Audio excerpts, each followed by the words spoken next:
ഉപാഖ്യാനം 21ാമത്തെ ക്ലാസ്സാണ്.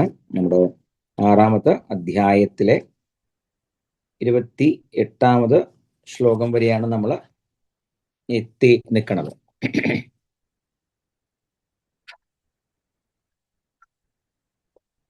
ഇന്നലെ നമ്മൾ പറഞ്ഞു നിർത്തിയ ഭാഗം കാമദേവൻ പൂവം പെയ്യുകയും കാമദേവനാണെന്ന് തിരിച്ചറിഞ്ഞ ദേവദേവൻ ശൂലി കാമദേവനെ മൂന്നാമത് കണ്ണ് തുറന്ന് ഭസ്മമാക്കുകയും ചെയ്തു. ആ ചാരം കണ്ട ഭഗവാന്റെ തന്നെ ഗണനായകന്മാരിൽ ഒരാളായിട്ടുള്ള ചിത്രസേനൻ ആ ചാരം കൊണ്ട് ഒരു പുരുഷരൂപത്തെ ഉണ്ടാക്കി. ആ പുരുഷരൂപത്തെ പിന്നീട് രുദ്രൻ ഒന്ന് വീക്ഷിച്ചപ്പോൾ ആ പുരുഷരൂപത്തിന് ജീവ ചൈതന്യം ഉണ്ടാവുകയും ചെയ്തു. ഇത്രയാണ് നമ്മൾ കണ്ടത്. അപ്പോ അത് വളരെ ആ വിചിത്ര ശരീരത്തോടു കൂടി അഥവാ വിചിത്ര ചൈതന്യത്തോടു കൂടിയ ആ ദിവ്യ ബാലൻ മധ്യാനാർക്കനെ പോലെ അഥവാ നട്ടുച്ചയ്ക്ക് കാണുന്ന സൂര്യനെ പോലെ അത്രയും തേജസ്സുള്ളവനായിരുന്നു എന്നാണ്. അതിസുന്ദരൻ, കാമദേവനെ വെല്ലുന്ന സൗന്ദര്യമുള്ളവനും മധ്യാഹ്നത്തിലുള്ള നട്ടുച്ചയ്ക്കുള്ള സൂര്യനെ പോലെ പ്രഭയോടുകൂടിയവനുമായിരുന്നു. ഇത്രയുമാണ് നമ്മൾ കണ്ടത്. ഇത് കേട്ടതിന് ശേഷം ചില ആളുകൾ പറഞ്ഞു, ഇങ്ങനെയൊക്കെ കേൾക്കുമ്പോൾ ഈ ലളിതാ സഹസ്രനാമൊക്കെ ചൊല്ലുമ്പോൾ ഭണ്ഡാസുരനോടുണ്ടായ വിരോധമൊക്കെ ഇപ്പൊ ഇല്ലാണ്ട് അവ ചെയ്തതെന്ന് പറഞ്ഞു. കാമദേവനെ വെല്ലുന്ന സൗന്ദര്യത്തോടു കൂടിയവൻ മധ്യാഹ്നാർക്കനെ പോലെ ദ്യുതിമാനായിട്ടുള്ള ഒരു സുന്ദര ബാലനെ ആർക്കാ വിരോധം ഉണ്ടാവുമല്ലേ? പ്രത്യേകിച്ച് വിരോധം ഉണ്ടാവില്ല. അപ്പൊ എങ്ങനെയോ മനസ്സിലുള്ള വിരോധമൊക്കെ പോയെന്നാ പറയണത്. ഒക്കെ അതാരാ നമുക്ക് അറിയില്ലല്ലോ എന്താ അവസ്ഥ എന്നൊക്കെ. ശരി, അപ്പൊ നമുക്ക് അതിന് ശേഷമുള്ള ഭാഗങ്ങള് നമുക്ക് 35 വരെയുള്ള ശ്ലോകങ്ങൾ നോക്കിയിട്ട് അതിന്റെ അർത്ഥം നോക്കാം. ടെക്സ്റ്റ് എടുത്തോളൂ, നോക്കാം. ഓം തം ചിത്രസേനോ ബാഹുഭ്യാം സമാലിംഗ്യ മുദാന്വിതം സ്തുഹി ബാലമഹാദേവം സതു സർവാർത്ഥസാധകഃ ഇത്യുക്ത്വാ ശതരുദ്രീയമുപാദിശദമേയധീഃ നനാമ ശതശോ രുദ്രം ശതരുദ്രമനും ജപന്ന തതഃ പ്രസന്നോ ഭഗവാൻ മഹാദേവോ വൃഷധ്വജഃ വരേണ ഛന്ദയാമാസ വരം വവ്രേ സ ബാലകഃ പ്രതിദ്വന്ദ്വി ബലാർദ്ധം തു മദ്ബലേ നോപയോക്ഷ്യത തദസ്ത്ര ശസ്ത്രമുഖ്യാനി വ്യഥാം കുർവന്തു നോ മമ തഥേതി തത്പ്രതിശ്രുത്യ വിചാര്യ കിമപി പ്രഭുഃ ഷഷ്ടി വർഷസഹസ്രാണി രാജ്യമസ്മൈ ദദൗ പുനഃ ഏതദ്ദൃഷ്ട്വാ തു ചരിതം ധാതാ ഭണ്ഡിതി യദുവാച തതോ നാമ്നാ ഭണ്ഡോ ലോകേഷു കഥ്യത്തെ ഇതി ദത്വാ വരം തസ്മൈ സർവൈർ മുനിഗണൈർ വൃതഃ ദത്വാസ്ത്രാണി ച ശസ്ത്രാണി തത്രൈവാന്തരധീയത. ഇനി ഈ ഭാഗങ്ങൾ എന്താണെന്ന് നമുക്കൊന്ന് നോക്കാം. അതായത് ചിത്രസേനൻ ഈ ഗണനായകന്റെ പേരെന്താന്നാ പറഞ്ഞത്? ചിത്രസേനൻ. ശ്രദ്ധിക്കണേ, ഓരോരോ വാക്കുകൾക്കും എന്തെങ്കിലുമൊക്കെ താല്പര്യം ഉണ്ടാവും എന്നുള്ള കാര്യം നമ്മൾ പറഞ്ഞു വരുന്നുണ്ടല്ലോ. ചിത്രം, ചിത്രം എന്നുള്ളതിന് വിചിത്രം, രമണീയം എന്നൊക്കെ അർത്ഥം. ചിത്രം ഇപ്പോ ഒന്നുമില്ലായ്മയിൽ നിന്ന് വിചിത്രങ്ങളായ ശില്പങ്ങളെ ചെയ്യുവാൻ കഴിവുള്ള ഒരാളാണ് ശിവന്റെ ഭൂതഗണങ്ങളിൽ നായകസ്ഥാനത്തുള്ള നായകന്മാരിൽ ഒരാളായിട്ടുള്ള ചിത്രസേനൻ. അപ്പോ ചിത്രസേനൻ എന്ന വാക്കുകൊണ്ട് അർത്ഥമാക്കുന്നത് എന്താ? എന്ത് കയ്യിൽ കിട്ടിയാലും അതിൽ നിന്ന് അതിവിചിത്രമായ ശില്പങ്ങളെയും മറ്റും നിർമ്മിക്കുവാനുള്ള കഴിവ് ആർക്കുണ്ടോ അവന് പറയുന്ന പേര് ചിത്രസേനൻ. അപ്പോ ചിത്രസേനൻ എന്ന ഗണനായകൻ, ഇവിടെ ചിത്രസേന തം ബാഹുഭ്യാം സമാലിംഗ്യ. ചിത്രസേനാണല്ലോ ഉണ്ടാക്കിയതല്ലേ. ആ സുന്ദരമൂർത്തിയെ ഉണ്ടാക്കിയത് ചിത്രസേനാണ്. ഈ ശില്പികൾക്കുള്ളൊരു പ്രത്യേകതയുണ്ട്. ശില്പികൾക്ക് താനുണ്ടാക്കിയ ശില്പത്തോട് അനുരാഗമുണ്ടാകുമെന്ന് പറഞ്ഞു കേട്ടുണ്ടോ? ഇല്ലേ? ശില്പി ഒരു ഒരു ഒരു ഒരു കഥാകാരന് താൻ എഴുതിയ കഥയോട് അനുരാഗം ഉണ്ടാവുക, താൻ ഉണ്ടാക്കിയ കഥാപാത്രത്തോട് അനുരാഗം ഉണ്ടാവുക, അതൊക്കെ സൈക്കോളജിയിൽ വളരെ വിശേഷമായി പഠിക്കുന്ന ചില സബ്ജക്റ്റുകളാണ്. അതേപോലെ ഇവിടെ നിമിത്തം ഉണ്ടായ ഒരു പുരുഷൻ, ഒരു ബാലൻ, താൻ രൂപം ഉണ്ടാക്കി. രുദ്രന്റെ ദൃഷ്ടി കൊണ്ട് അതിന് ജീവനും വെച്ചു. ജീവൻ വെച്ചപ്പോൾ ചിത്രസേനന് എന്തെന്നില്ലാത്തൊരു ആനന്ദം. ആരെ കണ്ടപ്പോൾ? തന്റെ സൃഷ്ടിയെ കണ്ടപ്പോൾ. ചിത്രസേന തം ബാഹുഭ്യാം സമാലിംഗ്യ. ചിത്രസേന എന്ത് ചെയ്തു? രണ്ട് കൈകളെ കൊണ്ട് അവനെ കെട്ടിപ്പിടിച്ചു. സമാലിംഗ്യ. എന്നിട്ട് അവനോട് പറഞ്ഞു, ബാല, അല്ലയോ കുഞ്ഞെ, മഹാദേവം സ്തുഹി. നിനക്ക് ഈ ജീവൻ തന്നത്, ഈ ജന്മം തന്നത് ദേവദേവനായ മഹാദേവനാണ്. അതുകൊണ്ട് നീ മഹാദേവനെ നല്ലതുപോലെ സ്തുതിക്കൂ.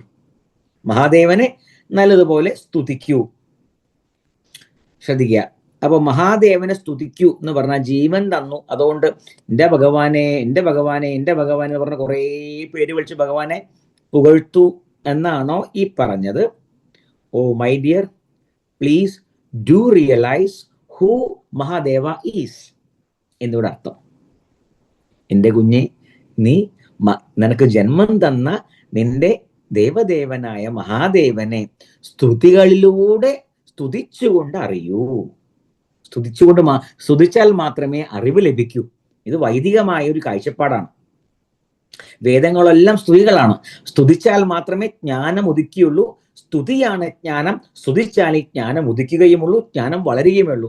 അതുകൊണ്ട് ഉള്ളത്തിൽ നല്ലതുപോലെ ജ്ഞാനം നിറയണമെങ്കിൽ ദേവദേവനായ മഹാദേവനെ നല്ലതുപോലെ സ്തുതിക്കൂ.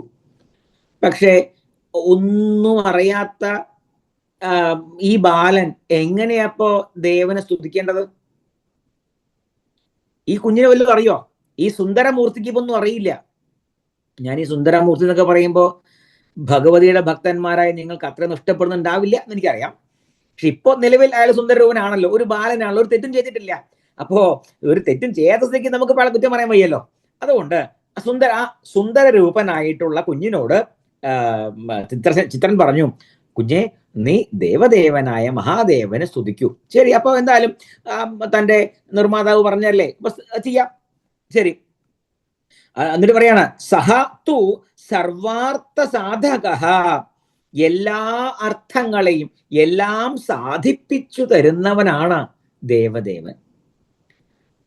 ഇവിടെ നിങ്ങൾക്ക് ഓരോ വാക്യത്തിലും ഓരോ ശബ്ദത്തിലും നിങ്ങൾ അതിനിടയിലൂടെയും കൂടി വായിക്കണം. സഹതു സർവാർത്ഥ സാധക. ആര്? എല്ലാ അർത്ഥങ്ങളെയും സാധിപ്പിച്ചു തരുന്ന ദേവന്റെ പേരെന്താണ് ഇവിടെ? മഹാദേവൻ. എല്ലാ അർത്ഥങ്ങളെയും സാധിപ്പിച്ചു തരുവാൻ വേണ്ടി ദേവദേവനെ എന്ത് ചെയ്യണം എന്നാണ് പറഞ്ഞത്? സ്തുതിക്കുവാൻ വേണ്ടി പറഞ്ഞു. ആശയമക്തമാണല്ലോ, ഇങ്ങനെ പഠിക്കണം. വീണ്ടും വീണ്ടും പറയണം. അപ്പൊ എല്ലാ അർത്ഥങ്ങളെയും സാധിപ്പിച്ചു തരുവാൻ വേണ്ടി ദേവദേവനെ സ്തുതിക്കണം.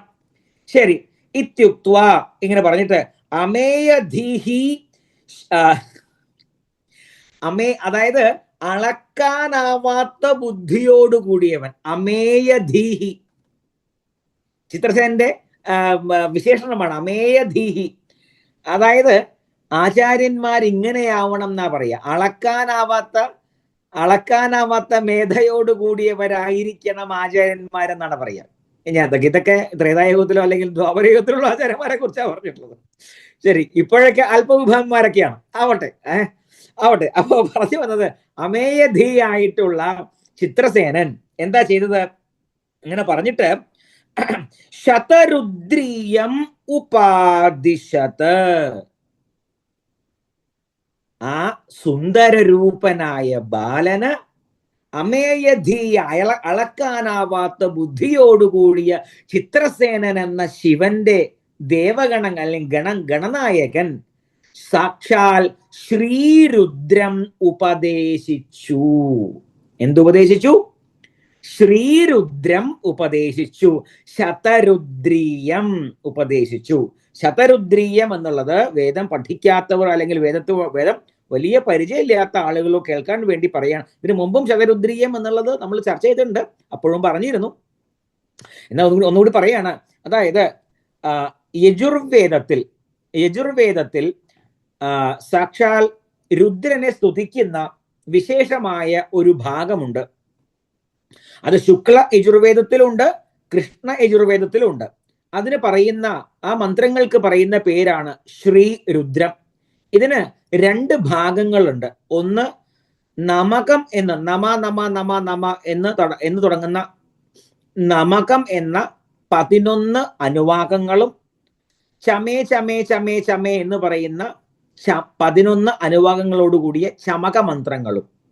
ഇതിൽ നമക മന്ത്രങ്ങൾ നമസ്തേ രുദ്രമന്യവ ഉതോ തൈഷവേ നമസ്തേ അസ്തു ധന്വനേ ബാഹുഭ്യാമുതേ നമഃ എന്ന് തുടങ്ങുന്ന നമകമന്ത്രങ്ങളെയാണ്, 11 അനുവാദമുള്ള നമകമന്ത്രങ്ങളെയാണ് ശതരുദ്രീയം എന്ന് പറയുന്നത്.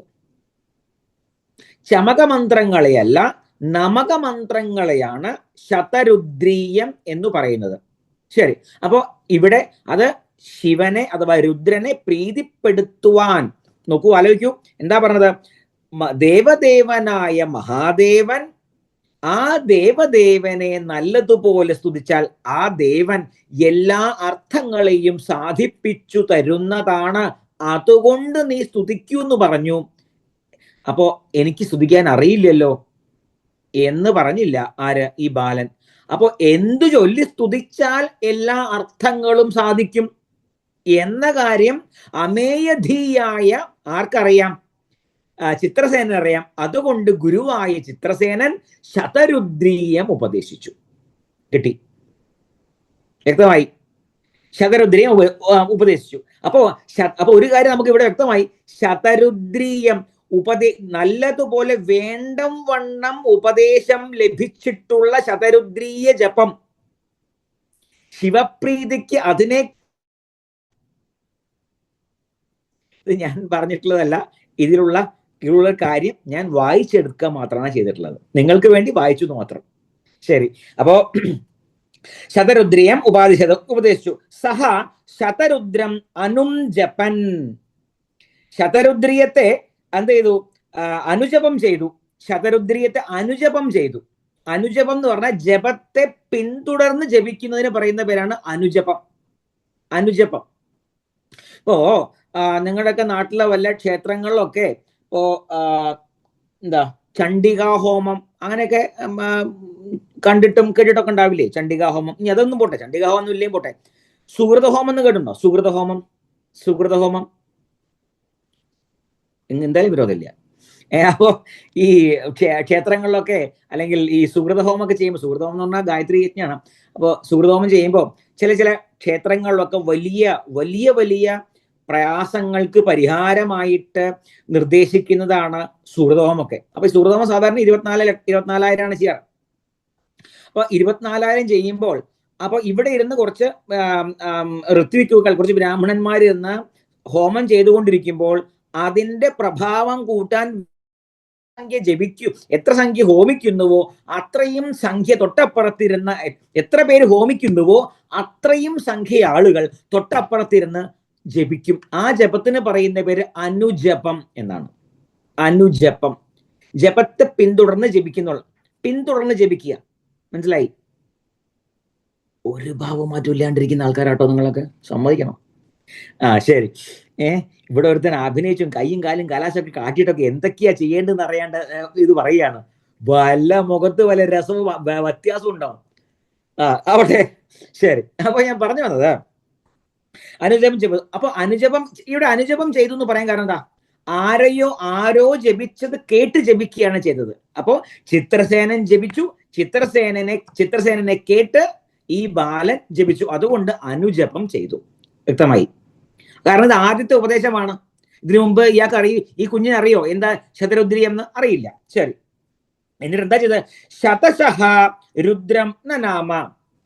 എന്നിട്ടോ 100 കണക്കിന് ആവൃത്തി, 100 കണക്കിനത്തെ പ്രാവശ്യം രുദ്രനെ നമസ്കരിക്കുകയും ചെയ്തു. പ്രത്യക്ഷ നമസ്കാരം. ശ്രീരുദ്രം ചൊല്ലി നമസ്കരിക്കുന്ന ഏർപ്പാടുണ്ട്. അത് ശിവരാത്രി നാളിൽ നമ്മളിവിടെ ചെയ്യാറുണ്ട്, ഗുരുകുലത്തിലൊക്കെ ചെയ്യാറുണ്ട്. അപ്പോ ഒരു തവണ നമ്മുടെ ശക്തിപീഠത്തിൽ ഒരിക്കൽ ചെയ്തു. അതിനുശേഷം അത് ചെയ്തവർ പിന്നെ അത് ചെയ്യാൻ വേണ്ടി അങ്ങനെ പിന്നീട് വന്നിട്ടില്ല. കാരണം 300 തവണ നമസ്കരിക്കണം. 300 തവണ ശ്രീരുദ്രത്തിലെ നാമങ്ങൾ ചൊല്ലി 300 തവണ നമസ്കരിക്കണം ശിവരാത്രിക്ക്. അറിയാലോ, ഈ പാഠശാലയിലേക്ക് വരുന്നത് 50 വയസ്സ് കഴിയുമ്പോഴാണല്ലോ വേദമൊക്കെ പഠിക്കാൻ തോന്നുക. അപ്പൊ പിന്നെ ശ്രീരുദ്രൊക്കെ പഠിച്ചു കഴിയുമ്പോൾ 60 വയസ്സാവും. ഈ 60 വയസ്സൊരാൾ 300 തവണ നമസ്കരിച്ചിട്ടുണ്ടെങ്കിൽ പിന്നെ എന്താ ചെയ്യേണ്ടത്? ഒരു കുഴി കുഴിച്ചിട്ട് അത്രയല്ലേ ഇവിടെ ചെയ്യേണ്ടു. അപ്പോ ഇതൊക്കെ കുട്ടിക്കാലത്ത് തന്നെ ചെയ്യാനുള്ളതാണ് അർത്ഥം. അതുകൊണ്ട് ഈ ബാലൻ 100 കണക്കിന് തവണ 100 തവണ ആവർത്തി രുദ്രനെ നമസ്കരിക്കുകയും ചെയ്തു. എന്ത് ചൊല്ലിയിട്ട്? ശ്രീരുദ്രം അഥവാ ശതരുദ്രീയം ചൊല്ലി. അപ്പോ ശ്രദ്ധിച്ചോളൂ, ശിവപ്രീതിക്ക് ഏറ്റവും വിശേഷമായി പറഞ്ഞിരിക്കുന്നത് യാജുഷമായ ശതരുദ്രീയ ജപവും ശതരുദ്രീയം ചൊല്ലിയുള്ള നമസ്കാരവുമാണ്. അതിനേക്കാൾ ശിവപ്രീതിക്ക് പറയുന്നില്ല. ഈ ശ്രീരുദ്രത്തിലാണ് ഞാനും നിങ്ങളും ചൊല്ലുന്ന നമഃശിവായ എന്ന മന്ത്രവും ഉള്ളത്. ഇത് ഒരു അറിവിലേക്കായി പറഞ്ഞു മാത്രം. ശരി, നോക്കാം. തതഃ പ്രസന്നഃ ഭഗവാൻ മഹാദേവഃ വൃഷധ്വജഃ ഛന്ദയാമാസ ബാലകഃ വരം വവ്രേ. തതഃ പ്രസന്നഃ ഭഗവാൻ മഹാദേവഃ. അപ്പോ ശ്രീരുദ്രം ജപിച്ചു, ശ്രീരുദ്രം ചൊല്ലി നമസ്കരിച്ചു. തതഃ പ്രസന്നഃ ഭഗവാൻ മഹാദേവഃ. ആ ജപത്തിലും നമസ്കാരത്തിലും മഹാദേവൻ സംപ്രീതനായി. നമ്മൾ ഉണ്ടാക്കി പറഞ്ഞല്ല, ശ്രീരുദ്ര ജപത്തിലും ശ്രീരുദ്രം ചൊല്ലിയുള്ള നമസ്കാരത്തിലും ദേവദേവനായ മഹാദേവൻ പ്രസന്നനായി. ആരാ മഹാദേവൻ?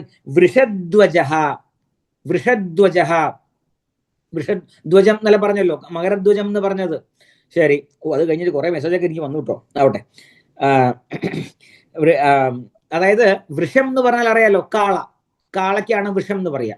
വൃഷം, കാളപ്പുറത്താണല്ലോ ആര് യാത്ര ചെയ്യാറ്? ശിവൻ. മഹാവിഷ്ണു പിന്നെ ഹൈഫൈ ആയതുകൊണ്ട് ഗരുഡന്റെ മുകളിൽ യാത്ര ചെയ്യും. മുപ്പൊരു സാധാരണക്കാരനായതുകൊണ്ട് കാളപ്പുറത്ത് അങ്ങനെ വലിച്ച് വരും. അപ്പോൾ അവിടെ വൃഷം എന്നുള്ളതിന് ഒരർത്ഥം നിങ്ങൾക്ക് അറിയണ്ടാവും, എന്നാലും ഞാൻ പറയാം. വൃഷോഹി ധർമ്മ. ധർമ്മത്തെയാണ് വൃഷം എന്ന് പറയണത്. വൃഷം.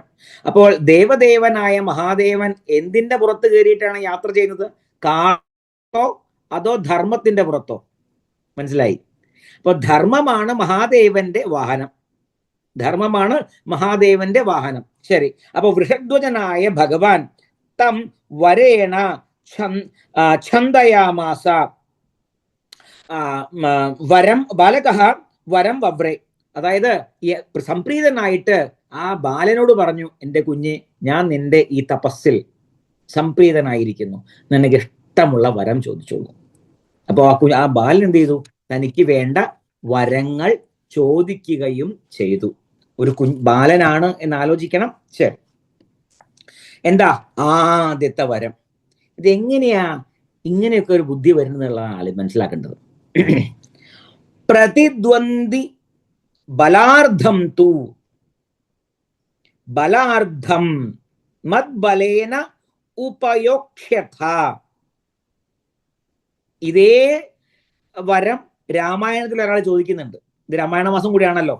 പ്രതിദ്വന്ദ്ി ബലാർത്ഥം തൂ. അതായത് എന്തൊക്കെ ചോദിക്കാം. ഈ ബാലൻ ആദ്യം തന്നെ ചോദിച്ചെന്താ, എനിക്ക് വല്ല ശത്രു ഉണ്ടാവുകയാണെങ്കിൽ, ഏതെങ്കിലും ഒരു ശത്രു എനിക്കെതിരെ യുദ്ധം ചെയ്യുകയാണെങ്കിൽ എന്റെ ശത്രുവിന്റെ ബലത്തിന്റെ പകുതി മത് ബലേന ഉപയോക്ഷ്യത, എന്നിൽ ചേരണം. മനസ്സിലായി? എനിക്കൊരു ശത്രു ഉണ്ടെങ്കിൽ, ശത്രു എന്നോട് യുദ്ധത്തിന് വന്നാൽ ആ ശത്രുവിന്റെ പകുതി ബലം എനിക്ക് വേണം, എനിക്ക് കിട്ടണം. അപ്പം ആ പകുതി ബലം കൊണ്ടേ ആര് യുദ്ധം ചെയ്യുള്ളൂ? ആ ശത്രു യുദ്ധം ചെയ്യുള്ളൂ. ഞാനോ 1.5 ബലം കൊണ്ട്. ശരി. തദസ്ത്ര ശസ്ത്രമുഖ്യാനി മമ വ്യഥാം നോ കുർവന്തു. ശത്രുവിന്റെ അസ്ത്ര ശസ്ത്രങ്ങൾ എന്നെ പീഡിപ്പിക്കുന്നതായിരിക്കരുത്, എന്നെ താടിക്കുന്നതായിരിക്കരുത്, എന്നെ ഉപദ്രവിക്കുന്നതായിരിക്കരുത്, എനിക്ക് യാതൊരു വ്യഥയെയും ചെയ്യുന്നതായിരിക്കരുത്. ബാലനാണ്. ശരി. പ്രഭു തഥാ ഇതി. ഒന്നും ആലോചിക്കാണ്ടേ മഹാദേവൻ എന്ത് ചെയ്തു? തഥാസ്തു, തഥാസ്തു. മഹാദേവനാണെങ്കിൽ ഒന്ന് ആലോചിച്ചിട്ടൊക്കെ ചെയ്താൽ പോരെന്നില്ലേ എന്ന് നമുക്ക് വേണം തോന്നാല്ലേ. ആലോചിക്കാണ്ട് അല്ല ദേവദേവൻ ഒരു വാക്ക് പറയുന്നത്, നല്ലതുപോലെ ആലോചിച്ചിട്ടുണ്ടായിരിക്കും. തഥാസ്തു, അങ്ങനെയാണ് സംഭവിക്കട്ടെ. തഥാ ഇതി തത് പ്രതിശ്രുത്യ. അങ്ങനെ ആ ബാലനോട് പറഞ്ഞു, അങ്ങനെ തന്നെ ആവട്ടെ, നീ ചോദിച്ചാണല്ലോ. ഹിമ. അപ്പോ അത്രേ ബാലൻ എന്താ ചോദിച്ചുള്ളൂ? ബാലൻ ആ കുഞ്ഞ് ചോദിച്ചെന്താ, എനിക്ക് ആരെങ്കിലും ശത്രു വരികയാണെങ്കിൽ, എന്നോട് യുദ്ധം ചെയ്യാൻ വരികയാണെങ്കിൽ പകുതി ബലം, അയാളുടെ പകുതി ബലം എനിക്ക് വേണം. മാത്രമല്ല ആ ശത്രുവിന്റെ ശസ്ത്രാസ്ത്രങ്ങൾ എന്നെ താടിക്കരുത്, എന്നെ ഉപദ്രവിക്കരുത്. ശരി. എടുത്ത വഴിക്ക് ആ വരം കൊടുത്തു. എന്നിട്ടോ കിമപി വിചാര്യ. എന്നിട്ട് മഹാദേവൻ കുറച്ചൊന്ന് ആലോചിച്ചു. ഒന്ന് ആലോചിച്ചിട്ട് പുനഃ അസ്മൈ, വീണ്ടും 60 വർഷസഹസ്രാണി രാജ്യം ദദൗ.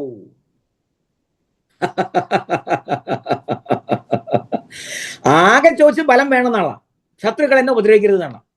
ശിവൻ എന്താ ഇത് ഒന്നൊന്ന് ആലോചിച്ചു. ഇതൊരു കുഞ്ഞാണല്ലോ, എന്താ കുറച്ചുകൂടി കൊടുക്കണം. കാരണം 100 കണക്കിന് ശതരുദ്രിയം ചൊല്ലി 100 കണക്കിന് ആവശ്യം നമസ്കരിച്ചതല്ലേ. എന്താ മനി, എന്താ ഇപ്പൊ ഇയാൾക്കൊന്ന് കൊടുക്കുക? ആലോചിച്ചിട്ട് 60 വർഷസഹസ്രാണി, 60,000 വർഷം രാജ്യം ഭരിക്കാനുള്ള ആയുസം കൊടുത്തു. ശിവനാണെങ്കിൽ ഒരു കണക്കൊക്കെ ഇല്ലേ, ഇത് വല്ലാത്തൊരു കൊടുക്കലായി പോയി. അപ്പോ 60,000 വർഷം രാജ്യവും, അല്ലെങ്കിൽ അതിനുള്ള ഭരിക്കാനുള്ള ആയുസും രാജ്യവും എല്ലാം കൊടുത്തു. ചരിതം ദൃഷ്ടുവ. ഇതെല്ലാം കണ്ട് ആര് നിൽക്കുന്നുണ്ട്? ബ്രഹ്മാവ് അപ്പുറത്തേക്കുണ്ട്, ഇതെല്ലാം കാണുന്നുണ്ട്, വിധാതാവാണല്ലോ. ഏതത് ചരിതം ദൃഷ്ടുവ ധാതാവ് ഭണ്ട് ഭണ്ട് ഇതി ഉവാച. ഇതെല്ലാം കണ്ടിട്ടേ സഹിക്കാൻ പറ്റാണ്ടേ ശിവ ഇങ്ങനെ നിയന്ത്രണം അല്ലാണ്ട് തറപറയുന്ന അനുഗ്രഹങ്ങൾ കൊടുക്കുകയാണല്ലോ. ഏതുപോലെ എന്ന് പറഞ്ഞാൽ കുചേലൻ വാങ്ങിയ കൊണ്ടുവന്ന അവിലിങ്ങനെ വാരി ഇങ്ങനെ വായിലിടുമ്പോ ഭഗവതി കൈപിടിച്ചില്ലേ എന്ന് പറയുന്നത് ആകെ വേവലാതി പൂണ്ടിട്ട് ഇതൊന്നും കണ്ടിരിക്കാൻ വയ്യേ എന്റെ ഗുരുവായൂരപ്പ എന്നും പറഞ്ഞിട്ട് ബ്രഹ്മാവ് എന്ത് ചെയ്തു? ഇതെല്ലാം കണ്ട് സഹിക്കാൻ വരാൻ ഭണ്ട് ഭണ്ട് എന്ന് പറഞ്ഞു. എന്ത് പറഞ്ഞു? ഭണ്ട് ഭണ്ട് എന്ന് പറഞ്ഞു. അതെന്താന്ന് അറിയില്ല നമുക്ക്. ശരി. തതഃ സഹ നാംന ഭണ്ഡഃ ലോകേഷു കഥ്യതേ. അപ്പോ ബ്രഹ്മാവ് ഭണ്ട് ഭണ്ട് എന്ന് പറഞ്ഞു ഈ അനുഗ്രഹങ്ങളെ കിട്ടിയപ്പോൾ. അതു കാരണം ആ ബാലൻ ലോകത്തിൽ ഭണ്ഡൻ എന്നും ഭണ്ഡാസുരൻ എന്ന പേരിൽ അറിയപ്പെടുവാൻ തുടങ്ങി. അപ്പൊ ഭണ്ഡാസുരൻ ആ പേര് കിട്ടിയത് എങ്ങനെയാന്ന് മനസ്സിലായി. ശരി. ഇനി ഇവിടെ ചെറിയൊരു കാര്യം ഒന്ന് നമുക്ക് നോക്കാം. അതായത് ഭണ്ഡൻ അഥവാ ഇവിടെ ഭണ്ട് എന്നാണല്ലോ പറഞ്ഞത്. അതായത് സംസ്കൃതത്തില് ഭണ്ഡഹ എന്ന ശബ്ദമുണ്ട്. ആ വാക്കിന് തമാശക്കാരൻ അർത്ഥം. തമാശ എന്നാണ്, തമാശക്കാരനാണ് ഭണ്ഡൻ. ശരിക്ക് ശരി. എനിക്ക് തോന്നുന്നു ഈ ഭണ്ഡൻ എന്ന വാക്കുന്ന പറഞ്ഞില്ല, വെണ്ടലടിക്കുക എന്നൊക്കെ ഞങ്ങളുടെ നാട്ടിൽ പറയാം. പണ്ട് ബണ്ടൽ ബാസ് എന്നൊക്കെ പോയിട്ടുണ്ട് നമ്മള്. ഇനി വെറുതെ വെണ്ടലടിക്കലോ. ചിലപ്പോൾ അത് അങ്ങനെ വന്നതായിരിക്കും, എനിക്ക് അറിയില്ലേ, ഞാൻ അങ്ങനെ പറഞ്ഞിട്ടില്ല കേട്ടോ, ഒരു ഊഹം പറഞ്ഞതാ. ശരി, അപ്പോ തമാശ പറയുന്നവൻ. പിന്നെ ഒന്ന് നിസ്സാരമായ കാര്യങ്ങൾ ചെയ്യുന്നവൻ, ഗൗരവ ബുദ്ധി ഇല്ലാത്തവൻ. അതിലും വലിയ അർത്ഥം വ്യാജൻ, സാരമില്ലാത്തവൻ. ഇതൊക്കെയാണ് ഭണ്ഡൻ എന്ന വാക്കിന്റെ അർത്ഥം. അപ്പോ ഇവിടെ ഇനി ഒരു ഗൗരവമുള്ള കാര്യം കൂടെ, ഭണ്ഡന്റെ അർത്ഥം ഞാൻ പറഞ്ഞു, ഇനി ഗൗരവമുള്ള ഒരു കാര്യം കൂടി പറയാം, ശ്രദ്ധിക്കാം. അതായത് എങ്ങനെയാണ് ഭണ്ഡാസുരൻ, ഇനി നല്ലോണം ശ്രദ്ധിക്കണേ, എങ്ങനെയാണ് ഒരു ഭണ്ഡാസുരൻ ഉണ്ടാവുന്നത്? ഒരു ഭണ്ഡാസുരൻ ഉണ്ടാവുന്നത് കാമദേവന്റെ ദഹനം നടന്നു. കാമദേവന്റെ ദഹനം നടന്നു, എല്ലാ കാമങ്ങളും അവസാനിച്ചു. നിങ്ങളുടെ സാധകന്റെ ശരീരം എടുക്കുക. സാധകന്റെ ശരീരത്തിൽ നിന്ന്, സാധകനിൽ നിന്ന് കാമനകൾ പൂർണ്ണമായും അവസാനിച്ചു. എപ്പോൾ കാമനകൾ പൂർണ്ണമായും അവസാനിക്കുന്നുവോ, അഥവാ ഇവിടെ കാമനകൾക്ക് ഇത് യോഗ ശാസ്ത്രമാണ് എന്ന് പറഞ്ഞിട്ടാണ് ഞാനിത് പറയാൻ പോണത്. ഈ ഗ്രന്ഥം യോഗശാസ്ത്രമാണെന്ന് പറഞ്ഞിട്ടാണ്. അപ്പോ കാമനകൾ പൂർണ്ണമായും അവസാനിക്കുമ്പോൾ ആ കാമനകൾക്ക് യോഗശാസ്ത്രത്തിൽ പല പേരുകൾ പറയുമ്പോൾ അതിൽ ഒരു പേര് വൃത്തി എന്നാണ്. എന്താ പേര്? മറന്നു കളയരുത്. വൃത്തി.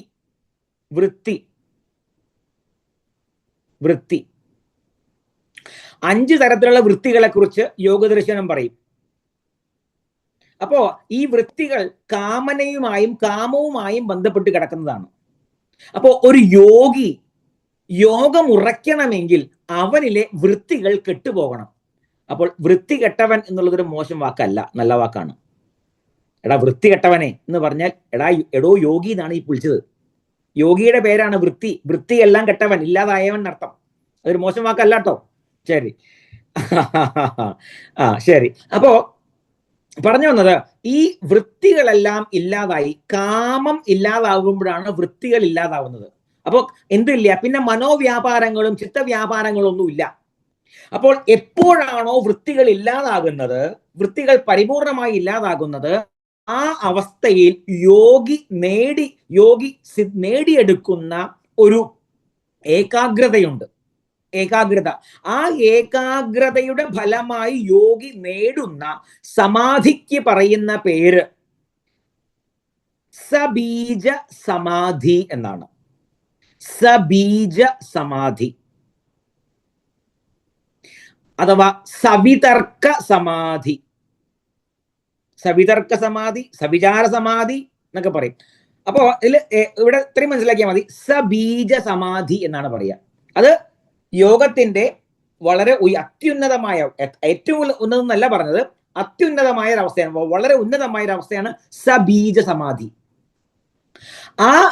അതിന് സവിതർക്ക സമാധി എന്നും പറയാറുണ്ട്. സംപ്രജ്ഞാത സമാധി എന്ന് പറയും. സംപ്രജ്ഞാത സമാധി, ഈ പേരുകളൊന്നും വിട്ടുകളയരുത്. സംപ്രജ്ഞാത സമാധി. ഈ സംപ്രജ്ഞാത സമാധിയിലെത്തിയ യോഗിയിൽ പിന്നെന്തില്ല, വൃത്തികളില്ല. പക്ഷേ മുൻപ് ചെയ്തിട്ടുള്ള കർമ്മങ്ങൾ ഉണ്ടല്ലോ, അതിൻ്റെ ഒരു സംസ്കാരം ഉണ്ടാവും.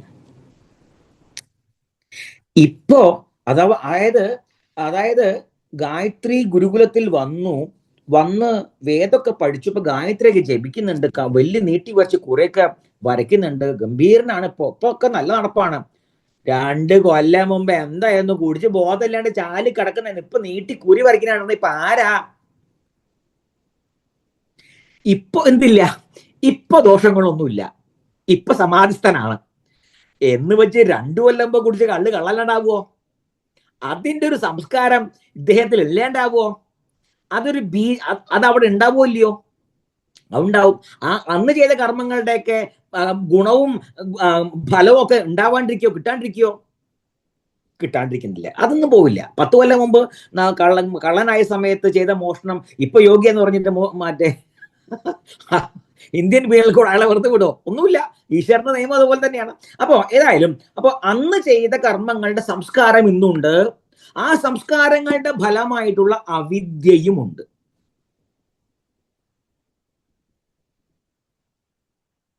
ആ സംസ്കാരങ്ങളുടെ ഫലമായിട്ടുള്ള അവിദ്യയാകുന്നു വിദ്യയിലേക്ക് എത്തുവാനുള്ള ഏറ്റവും അവസാനത്തെ തടസ്സം. വിദ്യയാകുന്ന ശ്രീവിദ്യയാകുന്ന പരാവിദ്യയിലേക്ക് എത്തുവാനുള്ള അവസാനത്തെ തടസ്സമാണ് ഈ അവിദ്യ, ഈ അജ്ഞാനം.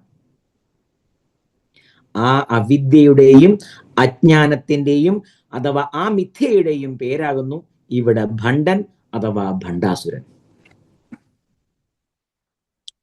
ആ ഭണ്ഡനെയും കൂടി വധിച്ചാൽ പിന്നെ ഭഗവതി മാത്രമേ ഉള്ളൂ. നല്ലതുപോലെ ഒന്ന് ആലോചിച്ചൊക്കെ പറഞ്ഞ കാര്യങ്ങൾ വീണ്ടും വീണ്ടും ഒന്ന് കേട്ടാൽ, പലയാവർത്തി കേട്ട് പലയാവർത്തി വിചാരം ചെയ്താൽ കുറച്ചൊന്ന് മനസ്സിലാവും. അപ്പൊ തൽക്കാലം നമുക്ക് കഥയിലേക്ക് വീണ്ടും വരാം. തത്വം നമുക്ക് നിർത്താം. നിങ്ങളുടെ മുഖത്തൊക്കെ മാറ്റം വരുന്നുണ്ട്. എന്താ, മുഖത്ത് ചുളിവുകൾ വീഴുന്നു. ഈ കഥ മാത്രം പറഞ്ഞാൽ പോരെ എന്ന ഒരു ചോദ്യം, ഒരു മുന നിങ്ങളുടെ കണ്ണിൽ കാണുന്നു. അതുകൊണ്ട് ഞാൻ വീണ്ടും കഥയിലേക്ക് വരാം. ശരി. അപ്പോ അതങ്ങനെ ഭണ്ഡാസുരൻ എന്ന പേര് ആർക്ക് വന്നു? ഇയാൾക്ക് വന്നു. സഹ മഹേശ്വര സർവൈഹി മുനിഗണൈഹി വൃത ഇതി തസ്മൈ വരം ദത്വ അസ്ത്രാണി ശസ്ത്രാണി ദത്വ തത്ര ഏവ അന്തരധീയത. എന്ത് ചെയ്തു? മുനിമാരാൽ പരിവൃതസേവിതനായ ദേവദേവനായ മഹാദേവൻ ഭണ്ഡാസുരന് വേണ്ട അസ്ത്രശസ്ത്രങ്ങളെല്ലാം കൊടുത്ത് അനുഗ്രഹിച്ച് അവിടെ നിന്നും മറഞ്ഞു.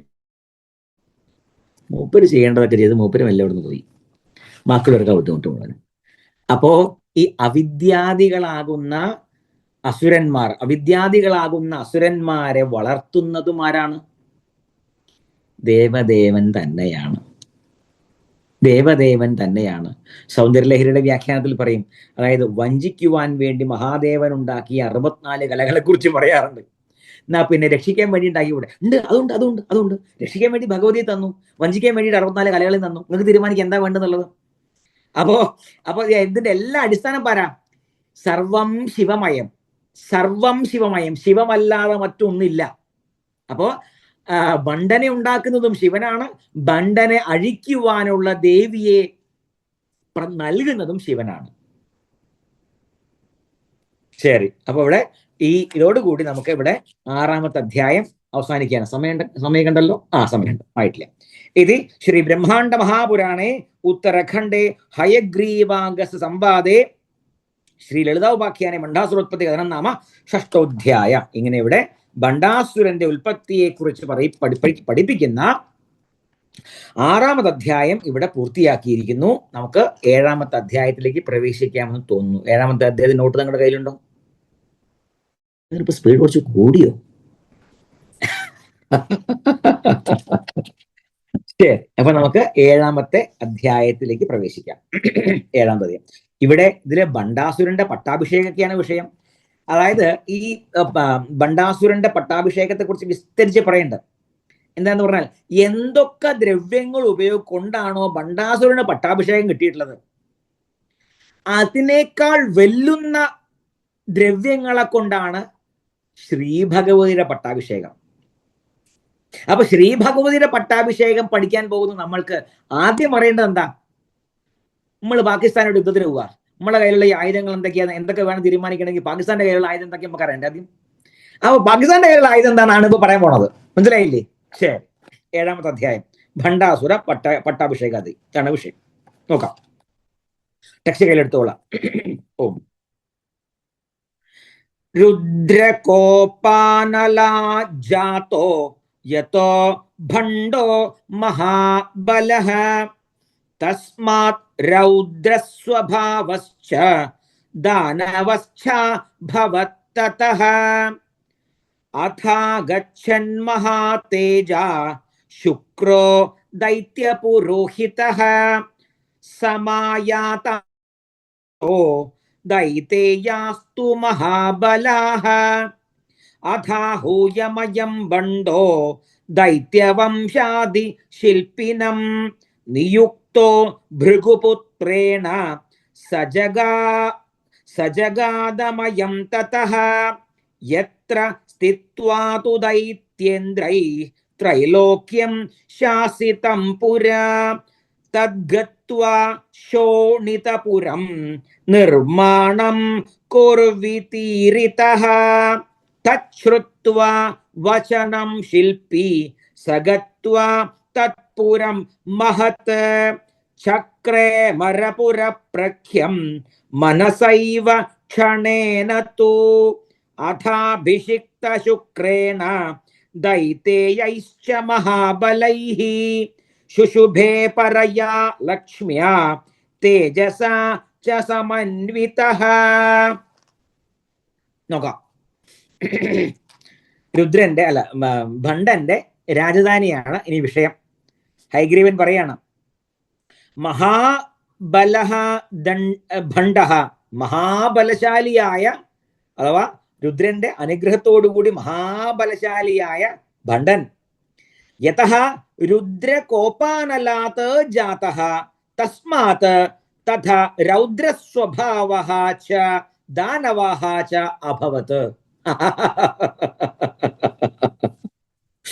അതായത് മഹാബലശാലിയായ ഭണ്ഡൻ എന്താണ്, രുദ്രന്റെ ഏതൊരു കോപാഗ്നിയിൽ നിന്നുമാണോ ജനിച്ചത്. ഭണ്ഡൻ ജനിക്കാനുള്ള കാരണം എന്താ? രുദ്രന്റെ മൂന്നാം കണ്ണ് തുറന്ന് ചാരമായി. അതാണ് നിമിത്ത കാരണം എന്ന് പറഞ്ഞാൽ എന്താ? രുദ്രന്റെ കോപാഗ്നിയാണ്. മൂന്നാം കണ്ണ് തുറന്നപ്പോൾ ഉണ്ടായിരുന്ന ആ അഗ്നിയിൽ നിന്നുമാണ് ഭണ്ഡന്റെ ആവിർഭാവത്തിനുള്ള കാരണം ഉണ്ടായത്. അപ്പോ രുദ്രന്റെ കോപാഗ്നിയിൽ നിന്ന് ജനിക്ക കാരണം തഥാ രൗദ്രസ്വഭാവഃ ച ദാനവഃ ച അഭവത്. ഭണ്ഡൻ രൗദ്രസ്വഭാവത്തോടു കൂടിയവനായി. അപ്പോ ഭണ്ഡന്റെ രൗദ്രസ്വഭാവത്തിന് കാരണം ഇപ്പൊ ഭണ്ഡനാണോ പാവം? മനസ്സിലായി? പുറത്തു പറയണ്ട, അഥവാ പാപം കിട്ടിയാലോ എന്നാലേ ഭക്തന്മാർ വിചാരിക്കുക ഒരു വിരോധമില്ല. ഈ കഥയൊക്കെ പറഞ്ഞിട്ടുള്ളത് നമുക്ക് നമ്മുടെ ഗുരുക്കന്മാരാണ്. ശരി, രൗദ്ര സ്വഭാവത്തിലുള്ള ഒരു അസുരനായി തീർന്നു. അതാ പിന്നീട് മഹാതേജാഹ ദൈത്യ പുരോഹിതഃ ശുക്രഃ. പിന്നീട് അത്രയും ശക്തിശാലിയായിട്ടുള്ള ഒരു അസുരനാണ് ആരിപ്പോ? ഭണ്ഡൻ. അപ്പൊ ആ ഭണ്ഡന്റെ അടുത്തേക്ക് ആരെത്തി? അതിയായ തേജസ്സോടു കൂടിയവനും ദൈത്യന്മാരുടെ പുരോഹിതനുമായിട്ടുള്ള ശുക്രാചാര്യൻ വന്നെത്തി. ശുക്രാചാര്യൻ അസുരന്മാരുടെ അസുര ഗുരുവാണല്ലോ ശുക്രാചാര്യൻ. മഹാബലാഹ ദൈത്യേയാഹ തു ശതശഃ സമായാതാഹ ച. മഹാബലാഹ ദൈത്യേയ, അതിശക്തന്മാരായ മഹാബലശാലികളായ നൂറുകണക്കിന് അസുരന്മാർ, ദൈത്യന്മാർ ഭണ്ഡാസുരനെ തേടിയെത്തി. മനസ്സിലായി അല്ലെ?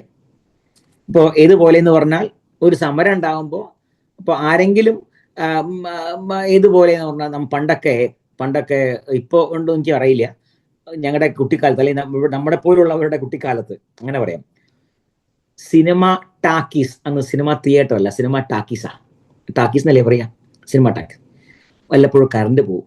കറണ്ട് പോയാൽ എന്ത് സംഭവിക്കുക? എല്ലാവരും വളരെ നിശബ്ദനായി ശാന്തരായിട്ടിരിക്കും അല്ലേ? ഏതെങ്കിലും ഒരുത്ത മുന്നിൽ നിന്ന് കൂവും.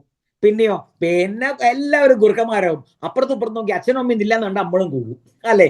അപ്പൊ എന്തായി? ഒരുത്തിന്റെ പിന്നാലെ ചറവറാന്ന് എല്ലാവരും കൂവും. അപ്പൊ ഒരു ബലശാലി മുന്നിൽ വന്നാൽ എല്ലാവരും അവന്റെ പിന്നാലെ പോകും. ഇവിടെ ബലശാലിയായിട്ടൊരു ഭണ്ഡാസുരൻ ഉണ്ടായി.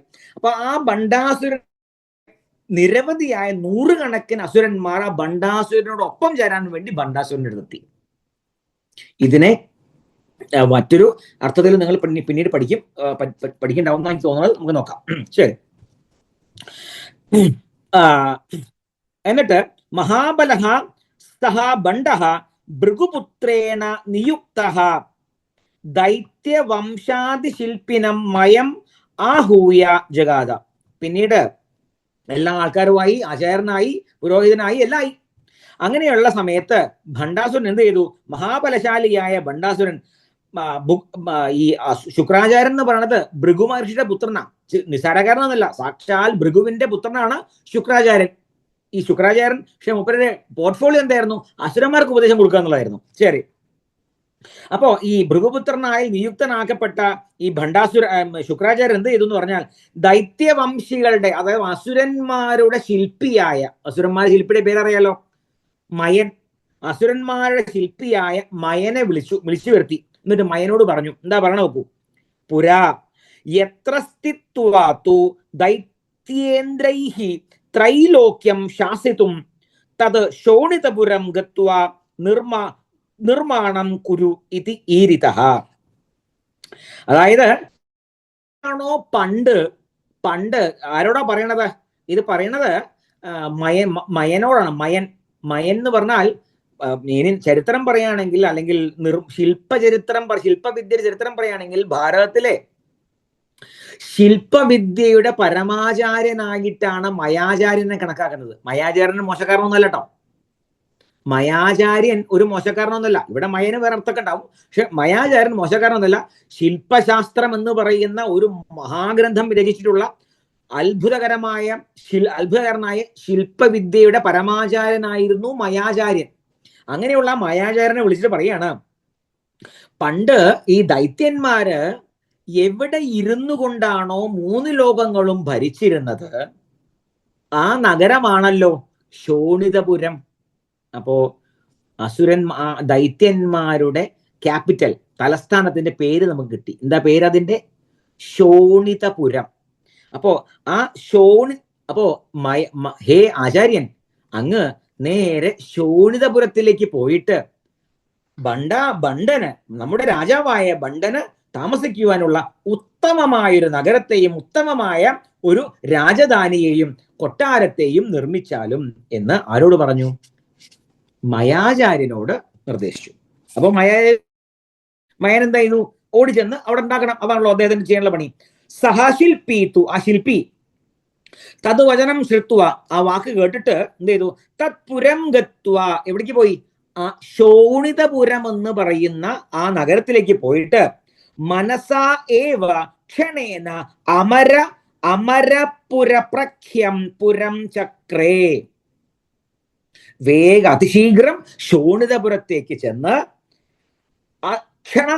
ക്ഷണേന അല്പനേരം കൊണ്ട് മനസ്സുകൊണ്ട് തന്നെ ഇന്ദ്രന്റെ അമരാവതിയെ വെല്ലുന്ന അതിമനോഹരമായ ഒരു നഗരത്തെ സൃഷ്ടിച്ചു. ശരി, ഈ നഗരത്തിന്റെ പേരെന്താന്നാ പറഞ്ഞത്? ശോണിതപുരം. മറക്കരുത് കേട്ടോ, ശോണിതപുരത്തിന് നമുക്ക് എളുപ്പം ഒന്ന് ട്രാൻസ്ലേറ്റ് ചെയ്യണമെങ്കിൽ എന്താ പറയാൻ പറ്റുക? ശോണിതപുരം. പുരം എന്ന് പറഞ്ഞാൽ സിറ്റിയാണ് അല്ലേ? ശോണിതം എന്ന് പറഞ്ഞാൽ രക്തവുമാണ്. സിറ്റി ഓഫ് ബ്ലഡ് എന്ന് പറയാൻ പറ്റുക? ആണോ? അല്ല, ആലോചിച്ചു. ശോണിതം എന്ന് പറഞ്ഞാൽ രക്തമാണ്, പുരം എന്ന് പറഞ്ഞാൽ നഗരവുമാണ്. ശരി, ഇവിടെ ശ്രദ്ധിക്കേണ്ടത് അഥവാ രക്തം ഇതെല്ലാം രജോ ഗുണപ്രധാനമാണ്. അപ്പോ രജോ ഗുണപ്രധാനമായ ശോണിതപുരമാണ് ദൈത്യന്മാരുടെ രാജധാനി.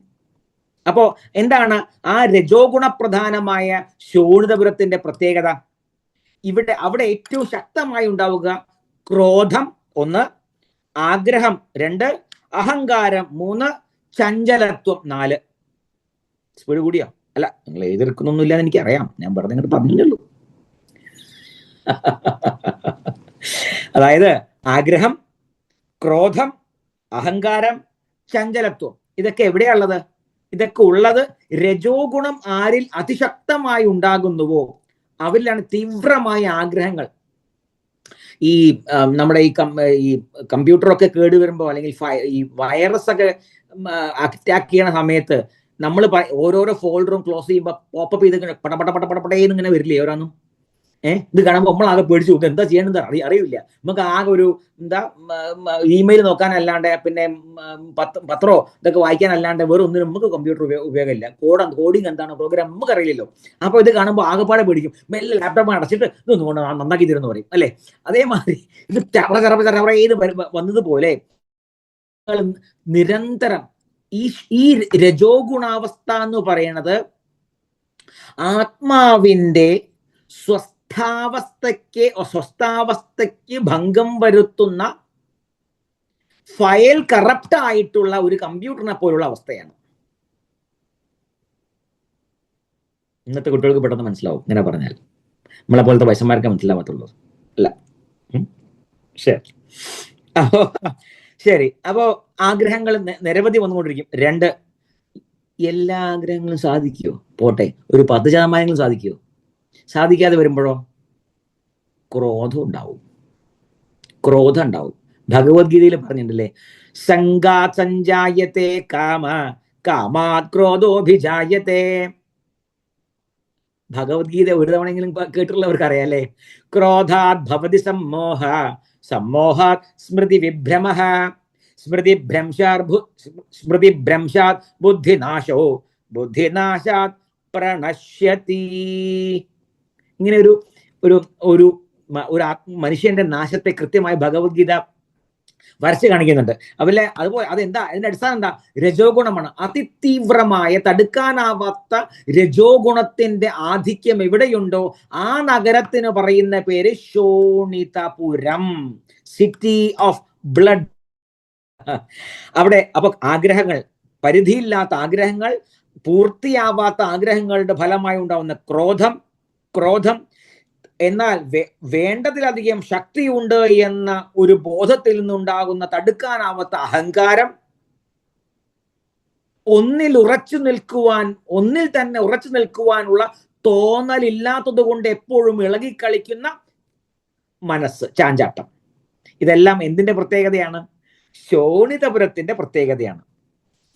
ശരി, അപ്പോ ഇവിടെ ഇതെല്ലാം ആത്മാവുമായി ബന്ധപ്പെട്ട വിഷയങ്ങളായതുകൊണ്ട് ഭണ്ഡാസുരന്റെ നഗരം അഥവാ ദൈത്യന്മാരുടെ നഗരം ശോണിതപുരമാണ് എന്ന് പറയുമ്പോൾ ഇതിവിടെ ഒരു അജ്ഞാനമോ ഒരു അവിദ്യയുമാണ് ഇവിടുത്തെ വിഷയം. കഥ മാത്രമല്ല. അപ്പോ മനുഷ്യ ശരീരത്തെ ഒരു പുരമായിട്ട് എടുക്കുക. അപ്പോ ഇതിലെ മാംസവും രക്തവും, ഈ ശരീരം എന്ന് പറഞ്ഞാൽ മാംസവും രക്തവും കൊണ്ടുള്ള ഒരു നഗരമാണ്. ഈ മാംസവും രക്തവും കൊണ്ടുള്ള നഗരമാണ് ഞാൻ എന്ന് എപ്പോൾ ഒരു ആത്മാവ് ചിന്തിക്കുന്നുവോ ആ അവസ്ഥയാണ് ശോണിതപുരം, ആ അവസ്ഥയാണ് ഭണ്ഡൻ.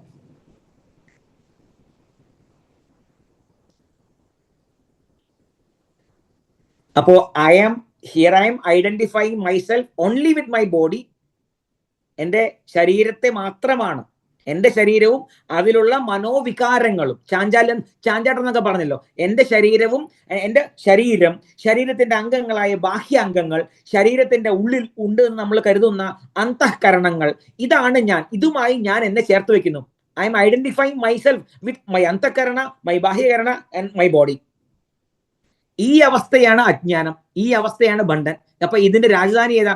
ശോണിതപുരം. ഞാൻ ഇത് മാത്രമാണ് ഞാൻ. അതാണ് ശോണിതപുരത്തിന്റെ കഥ. അടുത്ത ഭാഗം നോക്കാം, സമയം ആയിട്ടില്ല. ഓക്കെ, അടുത്ത ഭാഗം നോക്കിയിട്ട് അവസാനിപ്പിക്കാം.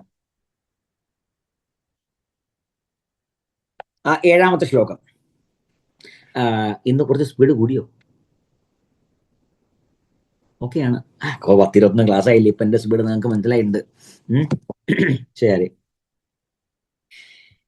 ഹിരണ്യായതു യദ്ദത്തം കിരീടം ബ്രഹ്മണാ പുരാ സജീവമവിനാശ്യം ച ദൈത്യേന്ദ്രൈക വിഭൂഷണം ദധൗ ഭൃഗു സുതോത്സൃഷ്ടം ഭണ്ഡോ ബാലാർക്കസന്നിഭം ചാമരേ ചന്ദ്രസംകാശേ സജീവേ ബ്രഹ്മനിർമ്മിതേ ന രോഗാ ന ച ദുഃഖാനി ദദൗ യദ്വിനിഷേവണാത് തസ്യാതപത്രം പ്രദദൗ ബ്രഹ്മണൈവ പുരാ കൃതം യസ്യ ഛായാ നിഷണ്ണസ്തു ബാധ്യത്തെ നാസ്ത്രകോടിഭിഃ ധനുശ്ച വിജയം നാമ ശംഖം ച രിപുഘാതിനം അന്യാന്യപി മഹാർഹാണി ഭൂഷണാനി പ്രദത്തവാൻ തസ്യ സിംഹാസനം പ്രാദാദക്ഷയം സൂര്യസന്നിഭം തത സിംഹാസനാസീന സർവാഭരണഭൂഷിതഃ ബഭൂവാതീവ തേജസ്വി രത്നമുത്തേജിതം യഥാ ബഭൂവുരധദൈതേയാ തസ്യാഷ്ടൗ തു മഹാബലാഃ ഇന്ദ്ര ശത്രുരമിഘ്നോ വിദ്യുന്മാലി വിഭീഷണഃ ഉഗ്രകർമ്മോഗ്രധന്വാച വിജയ ശ്രുതിപാരഗഃ സമ്മോഹിനി കുമുദിനി ചിത്രാംഗീ സുന്ദരീ തഥാ ചതസ്രോ വനിതാസ്തസ്യ ബഭൂവു പ്രിയദർശനാഃ തമസേവന്തകാലജ്ഞാ ദേവാ സർവേ സവാസവാ. ഒരു അന്തം എത്തിച്ച് നിർത്താച്ചിട്ടായിരുന്നു. ശരി. അപ്പോ ഇനി ബണ്ടന്റെ എന്താണ് ബണ്ടന്റെ വേണ്ടിയിട്ട് രാജധാനിയൊക്കെ ഉണ്ടാക്കി ആ കഥയൊക്കെ നമ്മൾ നോക്കി. ഇന്നിപ്പോ എന്താ പറയണത്? അഥ ശുക്രേണ മഹാബലൈഹി ദൈത്യേയൈഹി ച അഭിഷിക്തഃ. അവിടെ ശുക്രാചാര്യനാലും നിരവധിയായ അസുരന്മാരുടെ സാന്നിധ്യയിലും അഭിഷിക്തനായ ഭണ്ഡാസുരൻ ശോണിതപുരത്തെ രാജാവായി ആരെ തെരഞ്ഞെടുത്തു? ഭണ്ഡനെ തെരഞ്ഞെടുത്തു. അഭിഷിക്തനായ ഭണ്ഡാസുരൻ പരയാ ലക്ഷ്മ്യാ തേജസാച സമന്വിതഃ ശുശുഭേ, അഥവാ അതീവ ഐശ്വര്യശാലിയായി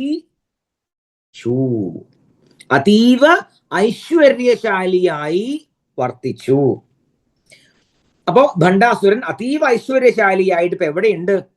ശോണിതപുരത്തിലെ രാജധാനിയിലുണ്ട്. ഇനി എന്തൊക്കെയാണ് ആ ഭണ്ഡന്റെ കയ്യിലുള്ളത് എന്നുള്ളതാണ്. ഭണ്ഡന്റെ കയ്യിൽ ഇപ്പൊ എന്തൊക്കെയുണ്ട്, ആരൊക്കെയാണുള്ളത് എന്നാണ് പറയാൻ പോണത്. നല്ലപോലെ ശ്രദ്ധിക്കണം. പണ്ട് ഹിരണ്യായ ബ്രഹ്മണ യത് കിരീടം ദത്തം സജീവം അവിനാശം ദൈത്യേന്ദ്രൈക വിഭൂഷണം ഭൃഗു സുതോത്സൃഷ്ടം ബാലാർക്ക സന്നിഭം ച തത് ഭണ്ഡഃ ദധൗ. പണ്ട് ഹിരണ്യകശിപു ഓർമ്മ ഉണ്ടാവും. ഹിരണ്യകശിപു നമ്മളെ പുരാണത്തിൽ പറഞ്ഞിട്ടില്ല, വേറെ ഏതെങ്കിലും പുരാണത്തിന് ഓർത്തെടുത്തോളൂ ആ കഥയൊക്കെ. ഹിരണ്യകശിപു എന്ന് പറയുന്ന ഒരു അസുരന് ബ്രഹ്മാവ് ഒരു കിരീടം കൊടുത്തിരുന്നു ഹിരണ്യകശിപുവിനെ ധരിക്കാൻ വേണ്ടിയിട്ട്. അതായത് ആ കിരീടം ധരിച്ചാൽ പിന്നെ ആ കിരീടം ധരിച്ചവനെ ആർക്കും നശിപ്പിക്കാൻ പറ്റില്ല. ആ കിരീടം ധരിച്ചവനെ ആർക്കും നശിപ്പിക്കാൻ പറ്റില്ല. അങ്ങനെ ഒരു അനുഗ്രഹം ആർക്ക് കൊടുത്തിരുന്നു? ഹിരണ്യകശിപുവിന് ബ്രഹ്മാവ് കൊടുത്തിരുന്നു. അങ്ങനെയുള്ള ദൈത്യേന്ദ്രൈക ദൈത്യരാജാവിന്റെ പ്രധാനപ്പെട്ട അലങ്കാരമായിട്ടുള്ള ആ വിഭൂഷണം, അതുപോലെ തന്നെ ശുക്രാചാര്യനാൽ നിർമ്മിക്കപ്പെട്ടതും ഉദയസൂര്യനെ പോലെ പ്രകാശിക്കുന്നതുമായിട്ടുള്ള ആ കിരീടത്തെ, ആ കിരീടം ഉണ്ടാക്കിയതെന്നറിയും? ആ കിരീടം ഉണ്ടാക്കി ശുക്രാചാര്യനാ. കിരീടം ശുക്രാചാര്യൻ ഉണ്ടാക്കി. ആ കിരീടത്തെ ബ്രഹ്മാവ് പണ്ട് ഹിരണ്യകശിപുവിന് കൊടുത്തു. ആ കിരീടം തലയിൽ ആര് വെച്ചോ അവന് പിന്നെ നാശമില്ല. ആ കിരീടം സാക്ഷാൽ ഭണ്ഡാസുരൻ എടുത്ത് ധരിച്ചു. അപ്പൊ ഭണ്ഡാസുരൻ ആ അവിനാശിയായിട്ടുള്ള ആ കിരീടത്തെ തലയിൽ വെച്ച് ധരിക്കണമൊക്കെ ഒന്നിങ്ങനെ മനസ്സിലൊന്ന് സങ്കല്പിക്കാം. ചന്ദ്രസങ്കാശേ സജീവേ ബ്രഹ്മനിർമ്മിതേ ചാമരേച്ച. അതായത് ചന്ദ്രന്റെ പ്രഭയോട് കൂടിയതും സജീവേ ജീവനുള്ളതോ എന്ന് തോന്നിപ്പിക്കുന്നതും ബ്രഹ്മനിർമ്മിതേ ചാമരേച്ച സാക്ഷാൽ ബ്രഹ്മാവ് തന്നെ ഉണ്ടാക്കിയ ചാമരങ്ങളും നിഷേവനാൽ രോഗാഹ ന ഭവന്തി, ഏതൊന്ന് വീശിയാൽ രോഗമുണ്ടാവാതിരിക്കുന്നുവോ. ശ്രദ്ധിക്കണേ,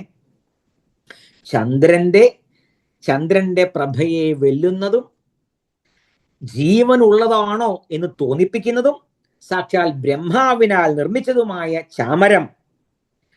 ആ ഏതൊരു ചാമരം വീശിയാൽ ഒരിക്കലും രോഗമൊന്നും ഏശാതിരിക്കുന്നുവോ, ദുഃഖാനി ച ന ഭവന്തി, ദുഃഖങ്ങളും അകന്നു പോകുന്നുവോ, അങ്ങനെയുള്ള ചാമരത്തെയും ഭണ്ഡൻ സ്വീകരിച്ചു അഥവാ ധരിച്ചു. ഭണ്ഡന്റെ വിഭൂതികളെയും ഭണ്ഡന്റെ ഐശ്വര്യങ്ങളെയുമാണ് ഇവിടെ വർണ്ണിക്കുന്നത്. ഇത് നാളെ, അതായത് ഇനി ഒരു സമയത്ത് നമ്മൾ ദേവിയുടെ വിഭൂതികൾ വർണ്ണിക്കും. അപ്പൊ ദേവിയുടെ കയ്യിലുള്ള വിഭൂതികൾ, എന്തിനാണ് ദേവിക്ക് ഇത്ര അധികം വിഭൂതികൾ എന്നതിന്റെ ഉത്തരം നിങ്ങൾക്ക് അപ്പോൾ കിട്ടും.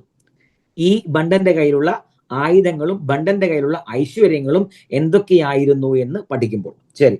യസ്യ ഛായാ നിഷണ്ണഃ തു അസ്ത്രകോടിഭിഃ ന ബാധ്യതേ തത് ബ്രഹ്മണ ഏവ പുരാകൃതം ആതപത്രം ഭൃഗുസുതഃ തസ്യ ദദൗ. അതായത് പണ്ട് ബ്രഹ്മാവ് തന്നെ ഉണ്ടാക്കിയിട്ടുള്ള ഒരു കുട, ഒരു വേണേ മുത്തുക്കുട എന്നൊക്കെ വേണമെങ്കിൽ പറയാം, ഒരു കുട. ആ കുട ആര് കൊടുത്തു? ശുക്രാചാര്യൻ ഭണ്ഡന് കൊടുത്തു. ആ കുടയുടെ പ്രത്യേകത എന്താ അറിയോ? അസ്ത്രകോടിഭിഹീന ബാധ്യത, കോടിക്കണക്കിന് അസ്ത്രങ്ങൾ എയ്താലും ദേഹത്തെ മുറിവേൽപ്പിക്കാതെ തടുക്കുന്ന ഒരു കുട പണ്ട് ബ്രഹ്മാവ് ഉണ്ടാക്കിയിട്ടുണ്ട്. ആ കുടയും ആര് കൊടുത്തു? ശുക്രാചാര്യൻ ഭണ്ഡാസുരന് കൊടുത്തു. വിജയം നാമ ധനുഹു രിപുഘാതിനം ഖഡ്ഗം ച, അതായത് ഒരു വില്ല് കൊടുത്തു. ആ വില്ലിന്റെ പേര് വിജയം. എന്താ വില്ലിന്റെ പേര്? വിജയം. അപ്പൊ മനസ്സിലായി, ആ വില്ല് ആരുടെ കയ്യിലുണ്ടോ അവന് പരാജയം ഇല്ല എന്നുള്ളത്. ശരി. രിപുഘാതിനം ഖഡ്ഗം, ഒരു വാള് കൊടുത്തു. ആ വാളിന്റെ പേരെന്താ? രിപുഘാതിനം, അഥവാ ശത്രുക്കളെ അരിഞ്ഞു വീഴ്ത്തുന്നവൻ എന്നർത്ഥം വരുന്ന രിപുഘാതിനം, രിപുഘാതിയായിട്ടുള്ള ശത്രുക്കളെ അരിഞ്ഞു വീഴ്ത്തുന്ന ഏറ്റവും ഗംഭീരമായിട്ടുള്ള ഒരു വാളും കൊടുത്തു. അന്യാനി മഹാർഹാണി ഭൂഷണാനി ച, അമൂല്യങ്ങളായിട്ടുള്ള ആഭരണങ്ങളും പ്രദത്തവാൻ. തസ്യ അക്ഷയം സൂര്യസന്നിഭം സിംഹാസനം പ്രദാതാത്, ഒരിക്കലും നാശമില്ലാത്തതും സൂര്യസമാനം ശോഭിക്കുന്നതുമായ സിംഹാസനവും ഭണ്ഡാസുരന് നൽകി. അപ്പോ ഒരു സൂര്യസന്നിഭമായ, സൂര്യന്റെ പ്രഭയെ വെല്ലുന്ന പ്രഭയോടുകൂടിയ സിംഹാസനാണ് ആർക്ക് കൊടുത്തത്? ഭണ്ഡാസുരന് കൊടുത്തത്. രണ്ടാമത്തെ നാമം എന്താ? ശ്രീമാത, ശ്രീ മഹാരാജ്ഞി. മൂന്നാമത്തെ നാമം ശ്രീമൽ സിംഹാസനേശ്വരി. എന്തിനാ 36 മൂന്നാമത്തെ നാമത്തിൽ തന്നെ സിംഹാസനേശ്വരി എന്ന് സ്തുതിച്ചത്? അത്രയും വലിയ അക്ഷയമായ സിംഹാസനത്തിൽ ഇരുന്നു കൊണ്ട് അസുരലോകത്തെ മുഴുവൻ അടക്കി വാഴുന്നവനെ തോൽപ്പിക്കാൻ ആര് തന്നെ വേണം? സിംഹാസനേശ്വരി തന്നെ വേണം. ശരി ശരി. അതൊക്കെ എത്ര ശ്ലോകം വരെ നോക്കിയത്? 15 അല്ലേ? ശരി. ഓക്കെ. തതഃ സിംഹാസനാസീനഃ സർവാഭരണഭൂഷിതഃ ഉത്തേജിതം രത്നം തേജസ്വീ ബഭൂവ. തുടർന്ന് സിംഹാസനത്തിൽ ഇരുന്ന് സർവാഭരണഭൂഷിത, എല്ലാ അലങ്കാരത്തോടും കൂടിയവനായ ഭണ്ഡാസുരൻ ഉത്തേജിതം രത്നം യഥാ തേജസ്വീ ബഭൂവ, നല്ലതുപോലെ ചണ കൊണ്ട് ഒരച്ച് കാന്തി വരുത്തിയ ഒരു രത്നത്തെ പോലെ ശോഭിച്ചു. ഒരു രത്നത്തെ പോലെ, ഏതാണ്ടെന്ന് പറഞ്ഞ ഒരു ബെൽജിയം ഡയമണ്ടിനൊക്കെ പോലെ ശോഭിച്ചു എന്ന് വേണമെങ്കിൽ പറയാം. ഭണ്ഡാസുരൻ അങ്ങനെ ശോഭിച്ചു, അത്രയും ഗംഭീരനായിട്ട് ശോഭിച്ചു. ശരി. എന്നിട്ട് അടുത്ത് പറയാണ്, അഥ പിന്നീട് തസ്യ മഹാബലാഹ, അവന് ആർക്കായി? ഭണ്ഡാസുരന് അതിബലശാലികളായ ഇന്ദ്രശത്രു. ഇനി പേരുകൾ ശ്രദ്ധിക്കണം കേട്ടോ, നമുക്ക് നോട്ട് ചെയ്യേണ്ടതാണ്, നിങ്ങൾ എഴുതിയെടുക്കേണ്ടതാണ്, പഠിക്കേണ്ടതാണ്. ഇന്ദ്രശത്രു, അമിത്രഘ്നഃ, വിദ്യുന്മാലി, വിഭീഷണഃ, ഉഗ്രകർമ്മ, ഉഗ്രധന്വ, വിജയഃ, ശ്രുതിപാരകഃ. അഥവാ ഇന്ദ്രശത്രു, അമിത്രഘ്നൻ, വിദ്യുന്മാലി, വിഭീഷണൻ, ഉഗ്രകർമാവ്, ഉഗ്രധന്വാവ്, ശ്രുതിപാരകൻ എന്നു പേരുള്ള 8 അഷ്ടൗ ദൈത്യേയാഹ തു ബഭൂവുഹു. 8 ദൈത്യന്മാർ അഥവാ ഈ പേരോടുകൂടിയ 8 ദൈത്യന്മാർ ഭണ്ഡാസുരന്റെ മന്ത്രിമാരായി കൂടെ ഉണ്ടായിരുന്നു. ഇനി ഈ ദൈത്യന്മാരാരാണെന്നൊന്ന് പഠിക്കുക. അതാണ് ഞാൻ പറയാൻ പോണത്. ശ്രദ്ധിച്ചിരിക്കുക. ഒരു 5 മിനിറ്റ് കൂടി സമയം എടുക്കും കേട്ടോ. 8:30 കഴിഞ്ഞു എനിക്കറിയാം. ആദ്യത്തെ പേര് ഇന്ദ്രശത്രു. ഇന്ദ്രശത്രു എഴുതിക്കോളൂ. എഴുതിയെടുക്കുന്നുണ്ടെങ്കിൽ എനിക്ക് വിരോധമില്ല, എഴുതിയെടുക്കാൻ നിർബന്ധമൊന്നുമില്ല, ഞാൻ ജസ്റ്റ് പറഞ്ഞു മാത്രം. ഇന്ദ്രശത്രു. ഇന്ദ്രശത്രു എന്നുള്ളതിന് 2 അർത്ഥം. ഒന്ന് ഇന്ദ്രന്റെ ശത്രു. ഇന്ദ്രന്റെ ശത്രു. ഇന്ദ്രൻ എന്ന ശബ്ദത്തിന് ഇന്ദ്രിയങ്ങളുടെ അധിപതി എന്ന് അർത്ഥമെടുക്കുക. അപ്പൊ ഇന്ദ്രിയങ്ങളുടെ അധിപതി ആരാണ്? ആത്മാവാണ്, അഥവാ ജീവനാണ്. അപ്പോൾ ഇന്ദ്രശത്രു ആരാണെന്ന് മനസ്സിലായി. ആത്മഭാവത്തെ പ്രകാശിപ്പിക്കുന്നതിന് തടസ്സം നിൽക്കുന്ന എന്തോ ഒന്ന് ഇന്ദ്രശത്രു.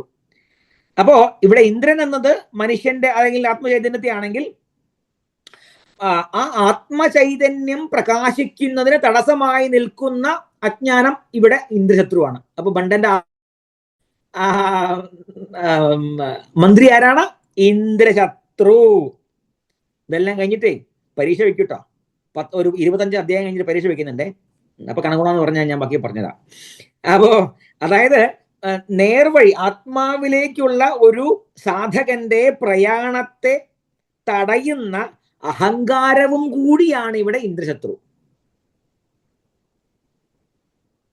കാരണം എന്താ? ഇന്ദ്രൻ എന്ന് പറഞ്ഞാൽ ബലശാലിയാണ്, ഇന്ദ്രൻ ഐശ്വര്യശാലിയാണ്. ആ ഇന്ദ്രനെ ശത്രുവായി പ്രഖ്യാപിക്കണമെങ്കിൽ ഇന്ദ്രനേക്കാൾ ശക്തി തനിക്കുണ്ട് എന്നൊരു ബോധം ഉണ്ടെങ്കിലല്ലേ പറ്റുള്ളൂ. അല്ല, ബോധമില്ലെങ്കിലും ശത്രുവായി പ്രഖ്യാപിക്കാം. അതുകൊണ്ടാണല്ലോ പാകിസ്ഥാൻ നമ്മളെ തോണ്ടാൻ വരുന്നത്. നമ്മളൊന്ന് നോക്കിയാൽ തീരും, പക്ഷെ എന്നാലും തോണ്ടാൻ വരാറുണ്ടല്ലോ അല്ലേ. ആവട്ടെ. അപ്പോ അതാണ്, അത് അഹങ്കാരം കൊണ്ടാണ്. ആ അഹങ്കാരമാണ് ഇവിടെ ഇന്ദ്രശത്രു. രണ്ടാമത്തെ പേര് അമിത്രഘ്നൻ. അമിത്രഘ്നൻ. അമിത്രഘ്നൻ.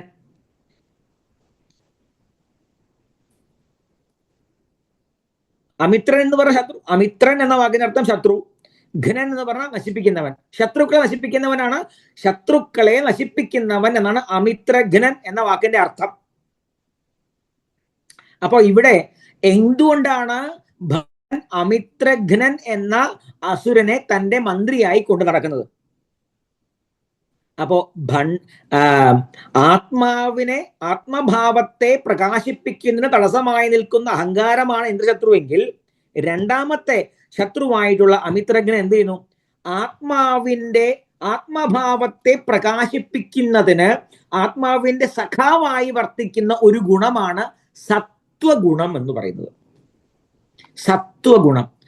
സത്വഗുണത്തെ ശത്രുവായി പ്രഖ്യാപിച്ച സത്വഗുണത്തെ ഉന്മൂലനം ചെയ്യുന്നവനാണ് അമിത്രഘ്നൻ എന്ന രണ്ടാമത്തെ ശക്തി, അഥവാ ആസുരീക ശക്തി. എപ്പോഴെങ്കിലുമൊക്കെ ഇത്തിരി സാത്വിക ഭാവം വരുമ്പോൾ അപ്പൊ തന്നെ അതിന് ചവിട്ടി മുളം നരയ്ക്കും. അതിനെ അമിത്രഘ്നൻ എന്ന് പറയണത്. ശരി, ക്ലാസ് കഴിഞ്ഞിട്ട് കണ്ണാടിയിൽ നോക്കുക, ഞാൻ തന്നെയാണോ ഈ ഭണ്ഡാസുരൻ എന്നുള്ളത്? ശരി. മൂന്നാമത്തെ അസുരന്റെ പേരാണ് വിദ്യുന്മാലി. വിദ്യുന്മാലി. വിദ്യുത്ത് എന്ന് പറഞ്ഞാൽ അറിയാലോ, മിന്നലാണ്. അഥവാ മിന്നൽ കൊടിയാകുന്ന മാലയണിഞ്ഞവൻ. മിന്നലിനെ മാലയായി അണിഞ്ഞവൻ എന്നർത്ഥം. മിന്നൽ എന്ന് പറഞ്ഞാൽ മനസ്സിലായില്ലേ? മിന്നൽ തന്നെ. മിന്നലിനെ മാലയായി അണിഞ്ഞവൻ വിദ്യുന്മാലി. അഥവാ അതിന് ശീഘ്രം ചലിക്കുന്നവൻ എന്നൊക്കെ അർത്ഥം. അതിശീഘ്രം ചലിക്കുന്നവൻ, അതിശീഘ്രം പ്രകാശിക്കുന്നവൻ. ഏതുപോലെ നമ്മുടെ കൊള്ളിയാൻ എന്നൊക്കെ പറയില്ലേ, കൊള്ളിമീൻ എന്നൊക്കെ പറയില്ലേ. കൊള്ളിമീൻ കണ്ണടച്ച് ക്ഷണനേരം കൊണ്ട് ഇല്ലാണ്ടാവും അല്ലേ? ക്ഷണനേരം കൊണ്ട് ഇല്ലാണ്ടാവും.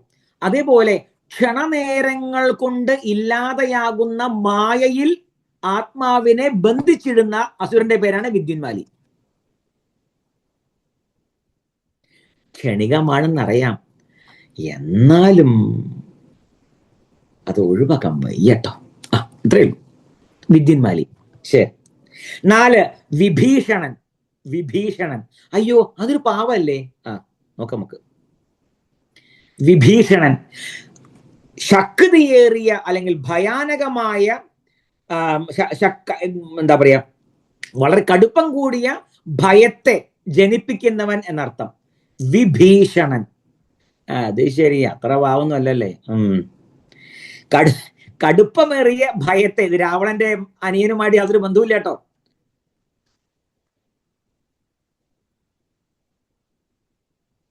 ഇത് എന്താണ്? ഒരു വ്യക്തിയിൽ, സാധകനിൽ തമോ ഗുണത്തിന്റെ ആധിക്യം കൊണ്ട്, തമോ ഗുണത്തിന്റെ ആധിക്യം കൊണ്ട് എന്തുണ്ടാവും? അജ്ഞാനം ഉണ്ടാവും. അജ്ഞാനമോ എന്തിനെ സൃഷ്ടിക്കും? ഭയത്തെ സൃഷ്ടിക്കും. ഏതുപോലെ? കയറിനെ കണ്ട് നമ്മളെന്താ പറയുക? പാമ്പെന്ന് പറയും. കിടക്കുന്ന ഒരു കയറാണ്, നമ്മളെന്താ വിചാരിക്കുക? അയ്യോ പാമ്പ് പാമ്പ് പാമ്പ് എന്ന് പറയും. ഒരു വാഴക്കൂട്ടത്തെ കണ്ട് അതാ പ്രേതം എന്ന് പറയും, അല്ലേ? വിഭീഷണൻ. 5 ഉഗ്രകർമാവ്. ഉഗ്രകർമാവ് ഭയങ്കരവും അതിക്രൂരവുമായ കർമ്മങ്ങളെ ചെയ്യുന്നവൻ അർത്ഥം. 5ാമത്തെ മന്ത്രിയാ, മോശക്കാരനല്ല.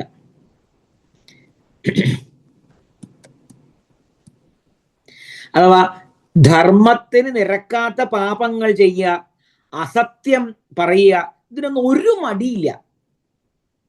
ഇതൊന്നും ചെയ്യാൻ ഒരു മടിയില്ലാത്ത അവസ്ഥയ്ക്ക് പറയുന്ന പേരാണ് ഉഗ്രകർമാവ്. അതിൽ ഉഗ്ര ശബ്ദം എന്താ പറയാൻ കാരണം? അത് തീവ്രമായി അത് പ്രയോഗിക്കും ചെയ്യും. ഈ വലിയ വലിയ കല്ല് വെച്ച് നുണയൊക്കെ ക്ഷിപ്രണ നേരം കൊണ്ട് പറയുന്ന ആൾക്കാരെ കണ്ടിട്ടില്ലേ? ഞാൻ കാണിച്ചു തരാം, കണ്ണട നോക്കിയാൽ മതി. അപ്പൊ നമ്മളിലുമുണ്ട് ആര്? കുറച്ചൊക്കെ ഈ ഉഗ്രകർമാക്കളെ. അതെന്തോന്ന്, ആദ്യമൊക്കെ നുണ പറയുമ്പോൾ ഒരു വിഷമം ഉണ്ടാവില്ലേ? പിന്നെ 3-4 പ്രാവശ്യം, ഒരു 5-6 തവണയൊക്കെ പറഞ്ഞു കഴിഞ്ഞാലോ എന്നാ വലിയ കാര്യമൊന്നുമില്ല അപ്പ. എന്താ അതിനെ പറയുന്നത്? ആദ്യം നുണ പറയുമ്പോൾ പ്രയാസം ഉണ്ടാവുകയും 2ാമതും 3ാമതും 4ാമതും പറഞ്ഞു കഴിയുമ്പോൾ പിന്നെ തീർത്തും പ്രയാസമില്ലാതെ പറയാൻ സാധിക്കുന്നുണ്ടല്ലോ. ആ പ്രയാസമില്ലായ്മയ്ക്ക് പറയുന്ന പേരാണ് സംസ്കാരം. സംസ്കാരം യോഗത്തിൽ സംസ്കാരം എന്നാണ് പറയാ. സംസ്കാരം. ആ സംസ്കാരത്തെ ഇല്ലാതാക്കുവാനാണ് യോഗം പരിശീലിക്കുന്നത്. യോഗദർശനത്തിലുള്ള ഒരു വിഷയമാണ്. ശരി. അടുത്തത് ഉഗ്രധന്വാവ്. ഉഗ്രധന്വാവ്. നേരം വല്ലാണ്ടായില്ലേ? 5 മിനിറ്റിൽ അവസാനിപ്പിക്കാട്ടോ. ഉഗ്രധന്വാവ് അതിശക്തമായ വില്ലോട് കൂടിയവൻ, ധനുസ്സോട് കൂടിയവൻ. ഈ ഉഗ്രധന്വാവിന് നല്ലപോലെ ശ്രദ്ധിക്കണം. ഭയങ്കരനാണ് ഉഗ്രധന്വാവ്. അതായത് ഉഗ്രധന്വാവിന്റെ അടുത്ത് എന്താ ഉള്ളത്? ധനുസ്സാണുള്ളത്. ഈ ധനുസ് എന്തിനാ? ലക്ഷ്യത്തെ നോക്കിയിട്ട് തൊടുത്തു വിടാനാണല്ലോ ഈ അമ്പും വില്ലൊക്കെ ഉള്ളതല്ലേ. ഈ ഉഗ്രധന്വാവിന്റെ പണി എന്താ അറിയോ? വ്യാജമായ ലക്ഷ്യം കാണിച്ച് വേണ്ട ലക്ഷ്യത്തിലേക്ക് ഒരിക്കലും നമ്മുടെ ബോധം എത്താതിരിക്കുകയും വ്യാജമായ ലക്ഷ്യങ്ങളെ നമുക്ക് കാണിച്ചു ചെയ്യാം. അപ്പോ ഒരിക്കലും നമ്മൾ എവിടേക്ക് എത്തില്ല? നമ്മൾ ആത്മബോധത്തിലേക്ക് എത്തില്ല, അഥവാ ഭഗവതിയിലേക്ക് എത്തില്ല. ഭഗവതി എല്ലാത്തിനും കാണിച്ചു തരും. അപ്പൊ നമ്മൾ എനിക്ക് ദാറ്റ് ഈസ് ദ പോയിന്റ്, എനിക്ക് അച്ചീവ് ചെയ്യേണ്ടത് അതാണ്, എനിക്ക് അച്ചീവ് ചെയ്യേണ്ടത് അതാണ് എന്നിങ്ങനെ മിഥ്യ അല്ലെങ്കിൽ ഭ്രമാത്മകമായ ചിന്തകൾ ഉണ്ടാക്കി ലക്ഷ്യത്തിൽ നിന്ന് നമ്മളെ അകറ്റുന്ന ശത്രുവിന് പറയുന്ന, അസുരന് പറയുന്ന പേരാണ് ഉഗ്രധന്വാവ്. 7ാമത്തെ മന്ത്രിയുടെ പേര് വിജയ അല്ലെങ്കിൽ വിജയ് എന്നല്ലേ പേര്? അതെ, വിജയൻ എന്ന് മലയാളത്തിൽ പറയാം. വിജയൻ. എന്ത് ചെയ്താലും ശരി എങ്ങനെയും ജയിച്ചാ മതി എന്ന ബോധത്തോടു കൂടിയ അസുരൻ.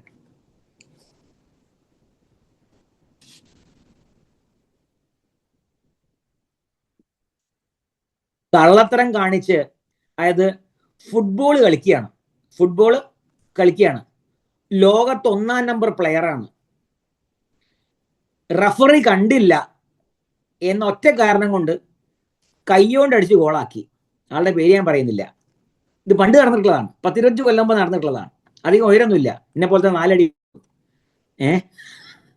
അപ്പോ അപ്പോ എന്നാ പിന്നെ സത്യസന്ധനാണ്, ലോകത്തിലെ ഒന്നാം നമ്പർ താരാണ്, അർജന്റീനയുടെ ജേഴ്സി അല്ല പോട്ടെ രാജ്യം പറയുന്നില്ല, ജേഴ്സിയാണ് എന്നുള്ളതോടൊക്കെ മറ്റേ ഒരു മര്യാദയ്ക്ക് സത്യം പറയണ്ടേ, എങ്ങനെ ജയിച്ചാൽ മതി. അപ്പൊ കയ്യോട് എന്താ പറയാ,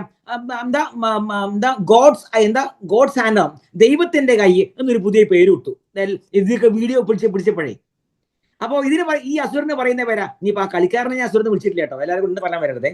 അപ്പൊ എങ്ങനെ വിജയിച്ചാൽ മതി എന്ന് പറയുന്ന ആ ഒരു ബോധത്തിനാണ് ഇവിടെ വിജയൻ എന്ന് പറയുന്നത്. അപ്പൊ അത് ഏത് മാർഗം വെച്ചാലും വേണ്ടില്ല. ഈശ്വര, മലപ്പുറത്തിലേക്ക് കയറാൻ പറ്റില്ല എനിക്ക്. അടുത്ത് 8ാമത്തത് ശ്രുതിപാരക. ശ്രുതിപാരകൻ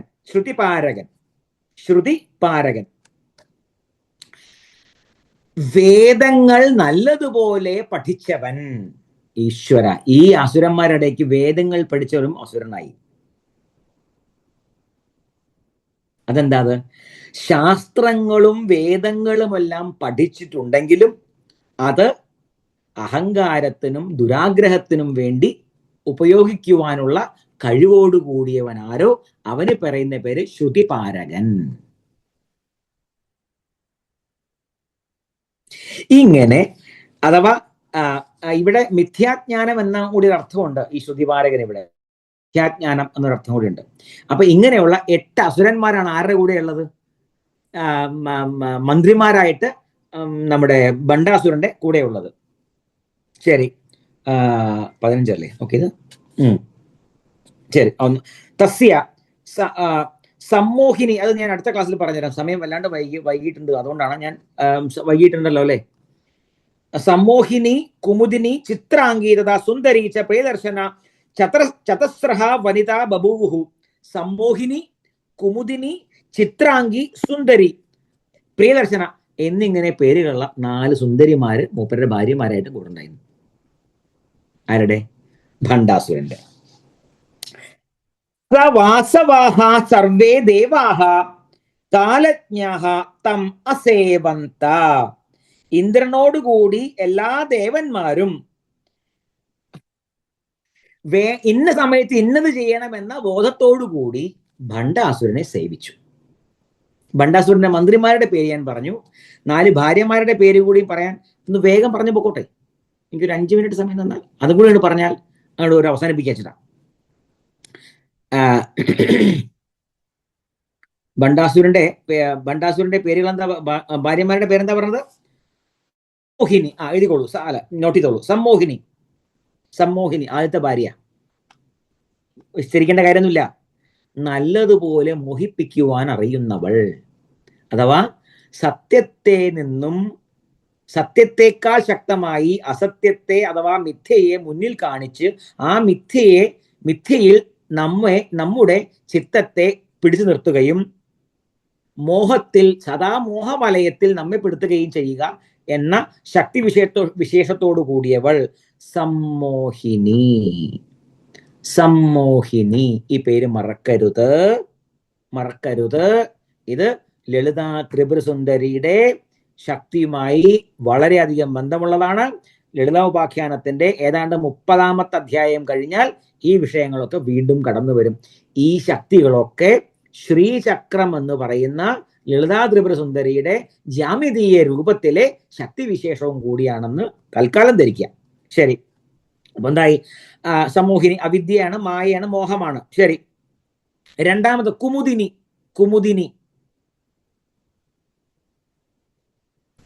കുമുദം എന്ന് പറഞ്ഞാൽ തമിഴ്നാട്ടിൽ ആ പേരൊക്കെ ഉണ്ട്, കുമുദം.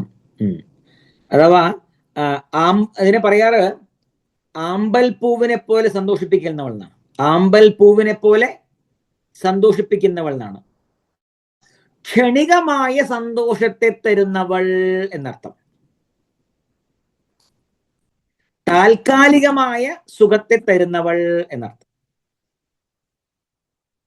അപ്പൊ ഈ താൽക്കാലികമായ സുഖങ്ങൾ കിട്ടി വരുമ്പോ ആത്യന്തികമായ ആനന്ദത്തെക്കുറിച്ച് ആത്മാവ് എപ്പോഴും അജ്ഞനായിരിക്കും, അതിനോട് രുചിയില്ലാത്തവനുമായിരിക്കും. നിങ്ങളൊക്കെ ഗുരുകുലെന്നും വേദെന്നും തന്ത്രം എന്നൊക്കെ പറഞ്ഞ് നടന്നോളി. ഈ ആരായ 2 പെങ്കടിച്ച് മിണ്ടാണ്ട് അടങ്ങി ഇരുന്ന് എത്ര സുഖമുണ്ട്. ഇതിന്റെ പേരാണ് കുമുദിനി. മനസ്സിലായി? അത് കുടിച്ചവർക്ക് അറിയാം കുമുദിനി എത്ര എത്ര സുഖമുള്ള കാര്യമാണുള്ളത്. മറ്റേ വേണ്ട, നീ പറയുന്നില്ല. അപ്പൊ വിഷയസുഖം എന്ന് മനസ്സിലാക്കിക്കോളൂ. വിഷയ സുഖത്തെയാണ് ഇവിടെ കുമുദിനി എന്ന് പറയണത്. ബണ്ടന്റെ രണ്ടാമത്തെ ഭാര്യയാണ്. മൂന്നാമത് ചിത്രാംഗി. ചിത്രാംഗി മൂന്നാമത്തെ ഭാര്യ. വിചിത്രവും മനോഹരവുമായ അവയവങ്ങളോട് കൂടിയവൾ. വിചിത്രവും സുന്ദരവുമായ അവയവങ്ങളോട് കൂടിയവൾ, ചിത്രമായ സുന്ദരമായ അംഗങ്ങളോട് കൂടിയവൾ ചിത്രാംഗി.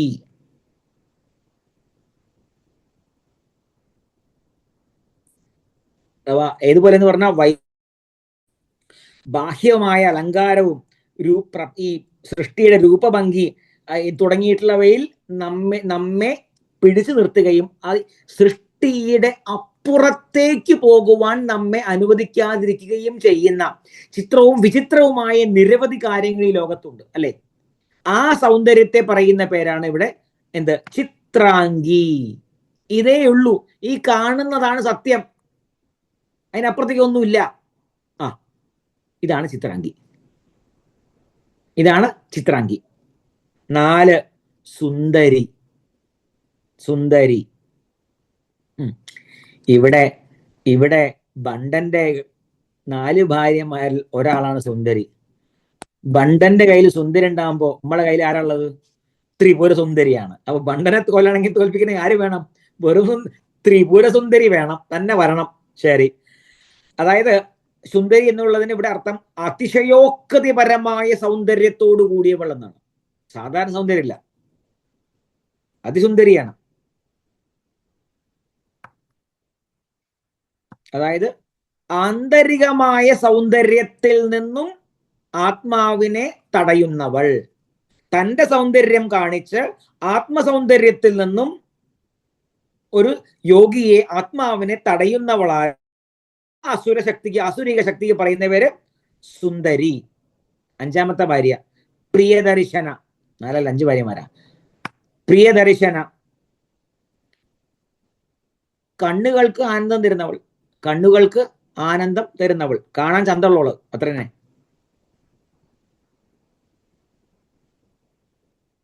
അഥവാ ഇന്ദ്രിയ ആസക്തി ജനിപ്പിക്കുന്നവൾ എന്നർത്ഥം. ഇന്ദ്രിയാസക്തി ജനിപ്പിക്കുന്നവൾ. ഇതൊക്കെ ഏതാണ്ട് ഒരേ താല്പര്യം തന്നെ വരുന്നതാണ്. ഇതിനെ ഒന്ന് ഭാഗിച്ചു പറഞ്ഞു എന്ന് മാത്രമേ ഉള്ളൂ 5 പേരുകളിലായിട്ട്. ഏതൊക്കെ 5 പേര് പറഞ്ഞത്? സമ്മോഹിനി, കുമുദിനി, ചിത്രാംഗി, സുന്ദരി, പ്രിയദർശന. 5 പേരുകൾ. അപ്പൊ 5 ഭാര്യമാരുണ്ട്, 8 മന്ത്രിമാരുണ്ട്. പോരെ, ഇനി പാരാണ്ട്. അപ്പോ ഈ ഇത്രയും സന്നാഹങ്ങളോട് കൂടിയിട്ട് ഭണ്ഡാസുരൻ ഇങ്ങനെ ഭരിക്കുകയാണ്. നോക്കൂ, സ വാസവാഹ സർവേ ദേവാഹ. ഈ ഇങ്ങനെ ഭണ്ഡാസുരൻ ഭരിക്കുമ്പോ ആ പാപം പിടിച്ച ഇന്ദ്രൻ, ആര്? വാസവൻ. സർവേ സ വാസവാഹ സർവേ ദേവാഹ. ഇന്ദ്രന്റെ കൂടെ എല്ലാ ദേവന്മാരും കാലജ്ഞാഹ, ഇന്ന സമയത്ത് ഇന്നത് വേണം, ഇന്ന സമയത്ത് ഇന്നത് വേണം എന്ന ബോധത്തോടു കൂടി ഭണ്ഡാസുരനെ സേവിച്ചു. ഭണ്ഡാസുരനെ രാവിലെ കാപ്പി കുടിക്കണം, ഭണ്ഡാസുരനെ കുളിക്കണം, ഭണ്ഡാസുരനെ പിടി വലിക്കണം, ഭണ്ഡാസുരനെ അവിടെ പോകണം. ഇതൊക്കെ ആരാപ്പോ? ഭണ്ഡാസുരന്റെ പ്രൈവറ്റ് സെക്രട്ടറി അല്ലേ ഭണ്ഡാസുരന്റെ ഇതൊക്കെ നോക്കുന്ന പാരാ? ഒരു കാലത്ത് സ്വർഗം ഇറക്കി വാങ്ങിയിരുന്ന ഇന്ദ്രനാ. അപ്പൊ സ്ഥാനം പോയ ഇന്ദ്രനും ആരാവും? അപ്പൊ ഇതാണ് ഇപ്പൊ ഇന്ദ്രന്റെയും മറ്റു ദേവതകളുടെയും അവസ്ഥ. ഈ അവസ്ഥയിൽ തൽക്കാലം നമുക്ക് നിർത്താം. ഈ അവസ്ഥയിൽ നമുക്ക് പെട്ടെന്ന് പുറത്തേക്ക് വരണം. അത് എങ്ങനെയാണ് പുറത്തേക്ക് വരാൻ പോകുന്നുള്ളത് നമുക്ക് അടുത്ത ശനിയാഴ്ചയാവാം. തൽക്കാലം ഇന്നത്തെ ക്ലാസ് ഇവിടെ നമുക്ക് അവസാനിപ്പിക്കാം. ശാന്തിമന്ത്രം ചൊല്ലാം. ഓം പൂർണ്ണമദ പൂർണ്ണമിദം പൂർണ്ണാത് പൂർണ്ണമുദച്യത്തെ പൂർണ്ണസ്യ പൂർണ്ണമാദായ പൂർണ്ണമേവാവശിഷ്യത്തെ. ഓം ശാന്തി ശാന്തി ശാന്തി. ശ്രീരാമജയം.